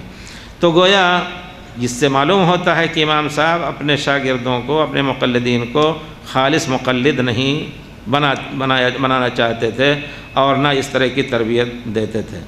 خیر القرون تک تو کسی وقت یقیناً پوری دنیا جانتی ہے، آپ سب سے پہلے ہم سب کی عقیدت کے مرکز ہندوستان میں شاہ ولی اللہ رحمۃ اللہ علیہ، ہر ایک ان کو کہتا ہے کہ ہماری نسبت ان سے ہے، لیکن کھل کر کے انہوں نے سبحان اللہ وہ ایک مجدد کی حیثیت سے اس زمانے میں فقہ کے بارے میں کچھ کلام کرنا یا حدیث قرآن کا نام لینا جرم تھا، سبحان اللہ۔ شاہ ولی اللہ رحمۃ اللہ علیہ کے بارے میں مشہور ہے جب انہوں نے سب سے پہلے فارسی میں ترجمہ کیا کلام پاک کا تو ان کو جیل میں ڈال دیا گیا کہ اتنا بڑا بے ادب کہ پیارے رسول اللہ کا کلام سمجھنے کا دعویٰ کر رہا ہے۔ تو کہنے کا مطلب ہے انہوں نے واضح طور پر یقیناً بیان فرمایا حجت اللہ البالغہ میں 4 صدی تک کوئی اختلاف نہیں تھا مسلمانوں میں، عقائدی اختلاف بھی اس قدر ابھرے نہیں تھے۔ اسی طرح جو لوگ غلط عقیدے کے تھے وہ لوگوں کی طرف سے منبوذ تھے، یعنی یہ کہ لوگ ان کو چاہتے نہیں تھے، ہر ایک جانتا تھا کہ یہ لوگ غلط لوگ ہیں۔ لیکن 4 صدی کے بعد تقلید جب ابھری تو ائمہ کی تقلید میں 4 مذہب نکلے، اشعری کی تقلید ہوئی، ماتریدی کی تقلید ہوئی، اور پھر معتزلہ کی تقلید ہوئی۔ تو اس تقلید میں اختلافات عقائد میں بھی بڑھے اور پھر احکام میں بھی بڑھے، اور ان اختلاف نے جیسا کہ امام صاحب نے اشارہ کیا ہے کہ امت کو بہت کچھ کمزور کر دیا۔ یقیناً آپ جانیں کہ ہمیشہ ایک دوسرے کے خلاف جنگ مسلمانوں میں رہا کرتی تھی۔ اسی بنا پر 370 میں امام بقی ابن مخلد کا انتقال ہوا، 270 میں انتقال ہوا ہے۔ وہ اندلس اسپین کے تھے، وہاں مصنف ابن ابی شیبہ نہیں تھا۔ امام مالک رحمۃ اللہ علیہ کی تقلید جامد کی جاتی تھی۔ آئے وہ بغداد میں امام احمد بن حنبل اور دوسرے مشائخ سے پڑھا، اور مصنف ابن ابی شیبہ جو بڑی کتاب ہے 12-13 جلدوں کی، اس میں آثار صحابہ فتاوی وغیرہ زیادہ ہیں، ان کو لے جا کر کے جب اندلس میں پڑھنا شروع کیا تو مالکی مذہب کے علماء نے لڑکوں کو، نوجوانوں کو لگا دیا، ان کی کتاب پھاڑ دی، ان کو اٹھا دیا، مارا پیٹا سب کچھ۔ امیر محمد جو اس وقت تھے اس زمانے کے، وہ آدمی پڑھے لکھے تھے، ان کی طرف جب وہاں تک جب مسئلہ پہنچا تو انہوں نے سب کو بلا بھیجا اور مالکی مذہب کے علماء سے کہا کیا بات ہے؟ کہا یہ ایک ایسی کتاب لے کے آئے ہیں شرق سے، وہ لوگ اپنے کو مغرب میں کہتے ہیں اور ادھر مشرق میں ہم لوگ ہیں، کہا شرق سے ایسی کتاب لے کر کے آئے ہیں جو اختلافات اور امام مالک سے اختلاف کی کتاب ہے۔ تو انہوں نے کہا کہ دیکھو یہ پیارے رسول کی حدیث ہے، تمہارے دادا کی، پیارے رسول کے خاندان کے دادا کی یہ حدیث ہے۔ تو پڑھ کر کے انہوں نے پوری کتاب الٹ پلٹ کے دیکھی تو کیا کہتے ہیں وہ امیر محمد، ان هذا الکتاب لا تستغنی عنہ خزانتنا، یہ ایسی کتاب ہے کہ ہمارے مکتبے میں اس کا وجود ضروری ہے۔ اور جو مکتبے کا مدیر تھا اس کو حکم دیا کہ اس کا ایک نسخہ کر کے مکتبے میں رکھو، پھر ان کو حکم دیا کہ آپ حدیث پڑھائیں۔ تو امام ذہبی لکھتے ہیں سیر اعلام نبلہ میں کہ یہ ملأ بقی بن مخلد اندلس بالحدیث، انہوں نے حدیث سے اندلس کو بھر دیا۔ پھر اس کے بعد آپ دیکھیں جب وہ عقیدے کا مسئلہ آتا تھا، عبد الغنی مقدسی اب تک مسجد جو اموی ہے شام میں، اس میں 4 مصلے قائم ہیں، وہاں بھی 4 مصلے میں امام احمد بن حنبل کے مصلے پر وہ صحیح عقیدے کی درس دے رہے تھے، تمام مشائخ جمع ہوئے، ان کو بھی مارا پیٹا، ان کی کتابوں کی صندوق نکال دی، سب کچھ ہوا۔ اور جب امیر برغش ایک تھا ترکی قسم کا، اس زمانے میں تاتاریوں کے بعد سب کچھ ایسے چکر آئے، اس تک خبر پہنچی تو سب کو اکٹھا کیا، کہا کہ دیکھو یہ جو ہے اس طرح کی باتیں کر رہا ہے کہ اللہ تعالیٰ عرش پہ ہیں، یہ ہے وہ ہے۔ تو انہوں نے کہا کہ میرے پاس قرآن اور سنت کی دلیل ہے۔ تو وہ بیوقوف کہتا ہے یہ سب اتنے علماء غلطی پر ہیں، تم اکیلے صحیح پر ہو؟ کہتے ہیں ہاں میں صحیح پر ہوں کیونکہ میرے ساتھ قرآن و سنت ہے۔ ناراض ہو گیا اور حکم دیا کہ 3 دن کے اندر ہمارا ملک چھوڑ کر کے بھاگ جاؤ۔ تو گئے بیچارے بالبک بیروت پہنچے، وہاں بھی خبر پہنچ چکی تھی اس وجہ سے نکالے جا رہے ہیں، وہاں بھی لوگوں نے ان پر حملہ کیا۔ پھر وہ بھاگ کر کے مصر گئے، وہاں بھی کاد ان یقتلوہ بالسکاکین، وہ کتابیں لکھنے کے لیے قلم بنانے کے لیے چھری ہوتی تھی، کہتے اس سے ایسا لگا کہ ان کو مار ڈالیں گے۔ تو ایک پیارا سا لفظ وہاں ملتا ہے فآواہ المحدثون، اہل حدیثوں نے ان کو پناہ دی۔ تو یہ چیز بڑی عجیب رہی ہے۔ رئی آپ موجم البلدان میں پڑھیں، موجم البلدان میں رئی ایک جگہ ہے، وہاں کہتے ہیں یہ یاقوت حموی کی تاتاریوں سے جب شکست کھا کر کے میں بھاگا تو ادھر ایران وغیرہ اور خراسان کی طرف بھاگا تو رئی گیا تو دیکھا کہ پورا محلہ الٹا پڑا ہوا۔ میں نے کسی سے پوچھا کیا بات ہے؟ کہا یہ اصل میں اللہ کی قدرت، چھوٹا معاملہ بڑا ہو گیا، حنفیہ اور شافعیہ میں لڑائی ہوئی اور شافعیہ کی تعداد زیادہ تھی لیکن اس کے باوجود وہ غالب آ گئے اور ان کو مار مار کر کے بھگا دیا، ان کے گھروں کو جلا دیا۔ تو ایسی چیزیں ہمیشہ یہ اختلاف اور تعصب کی بہرحال رسوائیاں ہیں۔ اللہ تعالیٰ مسلمانوں کو ہدایت دے۔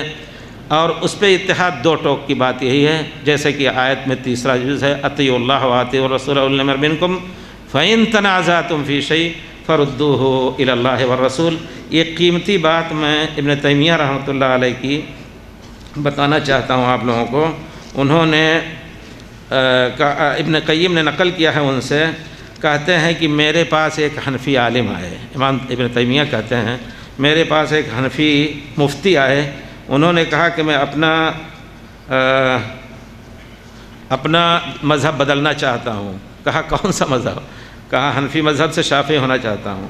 تو امام ابن تیمیہ نے کہا تمہارے مذہب بدلنے سے کچھ نہیں ہوگا، کیا فرق پڑے گا؟ مذہب تم بدل دو گے تو کیا فرق پڑے گا؟ تم ایک آدمی ہو، مذہب متعین ہو چکا ہے، اس کے پیروکار ہزاروں لاکھوں ہیں، تمہارے ایک بدلنے سے کیا ہوگا؟ تو کہا کہ پھر کیا کروں؟ تو امام ابن تیمیہ نے بڑا قیمتی مشورہ دیا، کہتے ہیں کہ دیکھو امام ابن تیمیہ نے جو مشورہ دیا، کہتے ہیں مذہب کے 3 ٹکڑے کر دو۔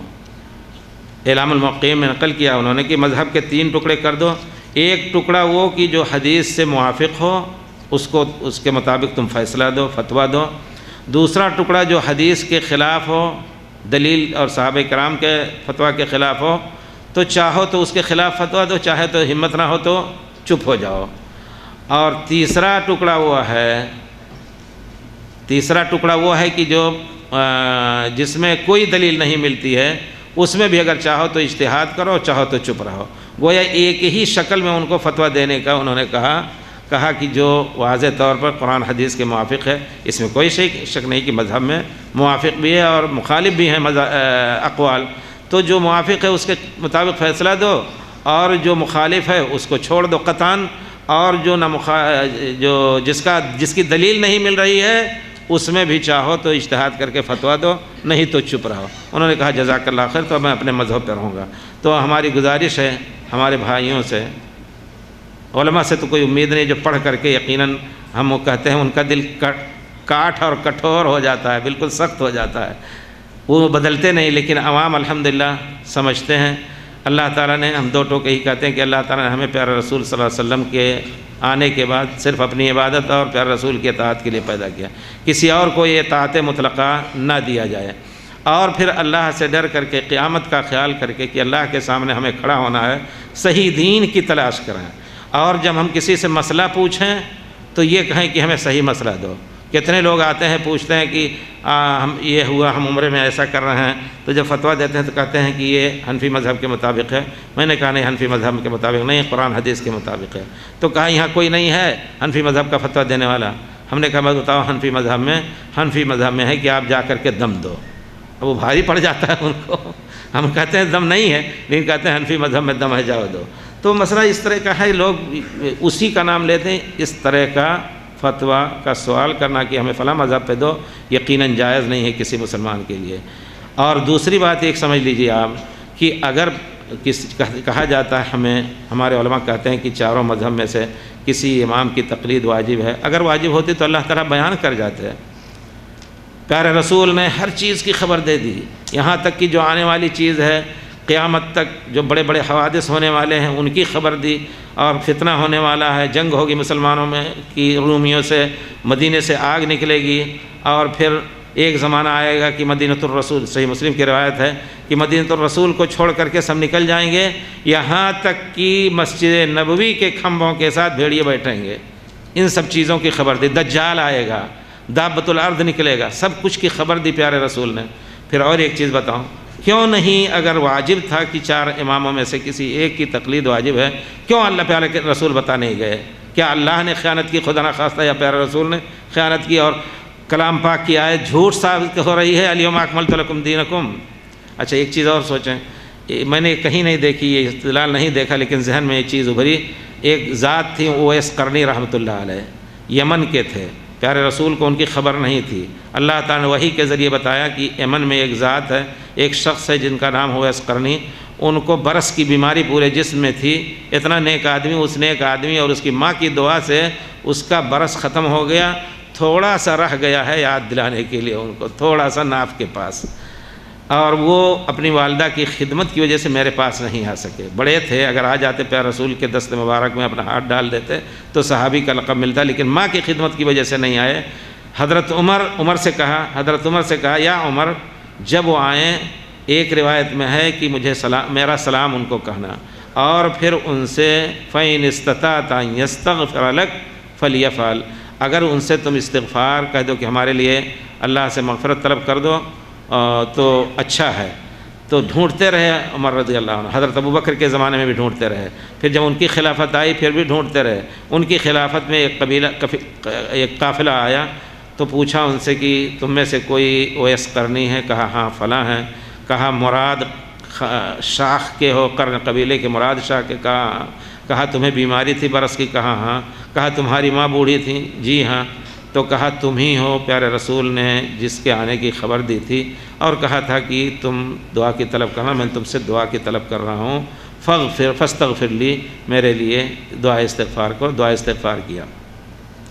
پھر اس کے بعد حضرت عمر پوچھتے ہیں کہ کہاں کا ارادہ ہے حج کے بعد جانے کا؟ تو کہا کہ کوفہ جانا چاہتا ہوں۔ تو کہا میں وہاں کے امیر گورنر کو لکھ دیتا ہوں، آپ کا خیال رکھیں گے؟ کہتے ہیں لا انی ارید ان اکون من غبراء الناس، میں عام آدمیوں میں چھپ کر کے رہنا چاہتا ہوں۔ تو گویا اس طرح وہ رہے۔ یہاں ایک مسئلہ یہ ہے کہ اگر اویس قرنی کی شخصیت اتنی بڑی نہیں تھی جن پر دین کا دار و مدار ہو، ائمہ کے شخصیتوں پر تو کہا جاتا ہے کہ جب تک ان کی تقلید نہ کی جائے گی تب تک دین ہمارا مکمل نہیں ہوگا یا دین ہمارا رہے گا نہیں، اور جو بھی اسی وجہ سے غیر مقلدین کو بے دین کہا جاتا ہے۔ اگر یہ چیز واجب تھی کہ ان کی تقلید واجب ہے یا ان کی اتباع کے بغیر ہمارا دین نہیں مکمل ہوگا یا دین ہی نہیں رہے گا، تو کیوں پیارے رسول نے تمام چیزوں کی خبر دی؟ ان کی خبر کیوں نہیں دی کہ ایک آدمی آئیں گے امام ابو حنیفہ، ایک آدمی آئیں گے امام محمد بن حنبل، ایک آدمی آئیں گے شافعی، ایک آدمی آئیں گے امام مالک، اور ایک آدمی آئیں گے اوزاعی، ایک آدمی آئیں گے ابن حزم؟ کسی کی خبر نہیں دی پیارے رسول نے۔ یہ بھی عقل کو چیلنج ہے یقیناً کہ کس عقل سے کہا جاتا ہے کہ نہیں ائمہ کی تقلید واجب ہے۔ دوسری بات یہ ہے کہ ہم ان علماء سے ہم بہت چاہتے ہیں کہ کوئی ہم سے ذرا سا سمجھائے مجھے کچھ، اور کئی بار یہ بات کہہ چکا ہوں بلکہ خط بھی بھیج چکا ہوں کہ کیا پیارے رسول صلی اللہ علیہ وسلم کے زمانے میں جو عقیدہ تھا، صحابہ کرام نے جس پر اجماع کر کے جو عقیدہ رکھا، اس عقیدہ کے خلاف کر کے کیا ہم اجماع کے مخالف نہیں ہوں گے؟ قطعاً اجماع کے مخالف ہیں۔ اصول فقہ میں کہتے ہیں جو شخص اجماع کا مخالف ہوگا وہ کافر ہوگا، اور دلیل دیتے ہیں وَمَن يَتَّبِعْ غَيْرَ سَبِيلِ الْمُؤْمِنِينَ نُوَلِّهِ مَا تَوَلَّى وَنُصْلِهِ جَهَنَّمَ وَسَاءَتْ مَصِيرًا، جو مومنین کے طریقے کے علاوہ طریقہ اختیار کرے گا تو ہم اس کو جو اس نے اختیار کیا وہ تو اختیار کیا اس نے، لیکن جہنم میں اس کو ہم داخل کریں گے۔ یقیناً یہ عقیدہ کہ پیارے ائمہ، اور پھر ائمہ کے بارے میں وجوب کے تقلید کا عقیدہ، یہ سب اجماع امت کے خلاف ہے۔ اس وجہ سے ہم علماء کو کہتے ہیں کہ اللہ کے واسطے لوگوں کو دھوکہ نہ دو، اللہ کے واسطے ان کا گناہ بھی نہ اٹھاؤ، ورنہ تمہیں ان کا گناہ، عوام تو اپنا گناہ اٹھائیں گے لیکن ان کے برابر کا گناہ اور اپنے گناہ کے ساتھ ان کو اٹھانا پڑے گا، جیسا کہ اللہ تعالیٰ نے فرمایا لِيَحْمِلُوا أَوْزَارَهُمْ وَأَوْزَارَ الَّذِينَ اتَّبَعُوهُمْ، جو ان کی تقلید اتباع کریں گے ان کے گناہ کو بھی اٹھانا پڑے گا۔ اللہ تعالیٰ ہم سب کو توفیق دے کہ ہم دین کو سمجھنے کی کوشش کریں، اور دوسری ایک گزارش ہے ہماری ان علماء سے کہ کم سے کم یہ کر لیں کہ جس شخص نے اپنا منہج عمل اپنے رسول کو بنایا ہے اور اپنے رسول کی لائی ہوئی کتاب اور سنت کو، وہ تو کم سے کم اس کو یہ کہہ دیجئے کہ لکم دینکم ولی دین، ستانے کی کوشش نہ کیجئے، ان کو دبانے کی کوشش نہ کیجئے، گویا آپ قرآن اور سنت کو دبانے کی کوشش کر رہے ہیں، اس کا بھی خمیازہ بہت ہی بڑا ہوگا۔ لیکن یہ سنا جاتا ہے ہر ایک سے، جیسے کہ بزرگ نے اشارہ کیا کہ شیعہ سے بھی اور رافضہ سے بھی اور قادیانی سے بھی اتفاق ہو جائے گا، لیکن جو لوگ قرآن حدیث پر عمل کرنے کا دعویٰ کر رہے ہیں یا جو کر رہے ہیں ان سے اتفاق نہیں ہو سکتا ہے۔ اللہ تعالیٰ ہم سب کو توفیق دے، اور یہ چیز کوئی انہونی نہیں ہے، ہمیشہ رہی ہے۔ امام احمد بن حنبل کے زمانے میں انہوں نے غلط عقیدے کے خلاف جان تک دینے کا تہیہ کر لیا۔ شعباس ایک جلاد تھا، کہتا ہے لقد ضربت، قرآن کو مخلوق کہنے کی بات تھی صرف، لیکن انہوں نے نہیں کہا۔ جلاد کہتا ہے لقد ضربت احمد بن حنبل 80 صوتا، ہم نے امام احمد بن حنبل کو 80 کوڑے ایسے مارے، لو ضربت فیلا لہدمتہ، اگر کسی ہاتھی کو مارا ہوتا تو ڈھیر ہو جاتا۔ تو ایسی تکلیفیں بزرگوں نے برداشت کی ہیں، یہ رہے گا۔ اور خوشخبری ہے ان لوگوں کے لیے جو اللہ کے کتاب پر رسول صلی اللہ علیہ وسلم کی سنت کے لیے کوشش کر رہے ہیں۔ ہماری گزارش اور ہماری تلقین خود اپنے لیے ہے کہ ہم اچھے انداز میں اپنی بات پیش کریں، کسی کو گالی نہیں دینا ہے، لیکن ہماری خیر خواہی کا تقاضا ہے، دین النصیحہ، دین خیر خواہی ہے، خیر خواہی کا تقاضا ہے کہ ہم بھائیوں کو تنبیہ کریں، انگلی رکھ کر کے کہ بھائی یہاں غلطی کر رہے ہیں آپ، ہم نے آپ کو گالی نہیں دیا ہے اور ہم صحیح بات آپ کو بتا رہے ہیں۔ وَإِنِّي لَكُمُ النَّاصِحُ الْأَمِينُ، جس طرح انبیاء کہا کرتے تھے کہ ہم تمہارے لیے امانت داری سے تمہارے لیے خیر خواہی چاہتا ہوں، اسی طرح اس خیر خواہی کی بنا پر واجب ہے کہ ہم ان کو نصیحت کریں، اور جب کھڑے ہوں تو کوئی ایسی بات نہ کہیں جو کسی کے دل کو اس طرح ذاتی طور پر ان پر حملہ ہو، نہیں، اور ان سے بھی یہی گزارش ہے کہ کوئی اس طرح کی بات اپنی طرف سے بھی نہ کہیں، لیکن حق کہنے کی اجازت دیں، اور حق کا منہ بند کرنے کے بعد یقیناً بہت بڑا خسارہ پورے عالم کا ہوگا۔ وصلی اللہ علی خیر خلقہ محمد وعلی آلہ وصحبہ۔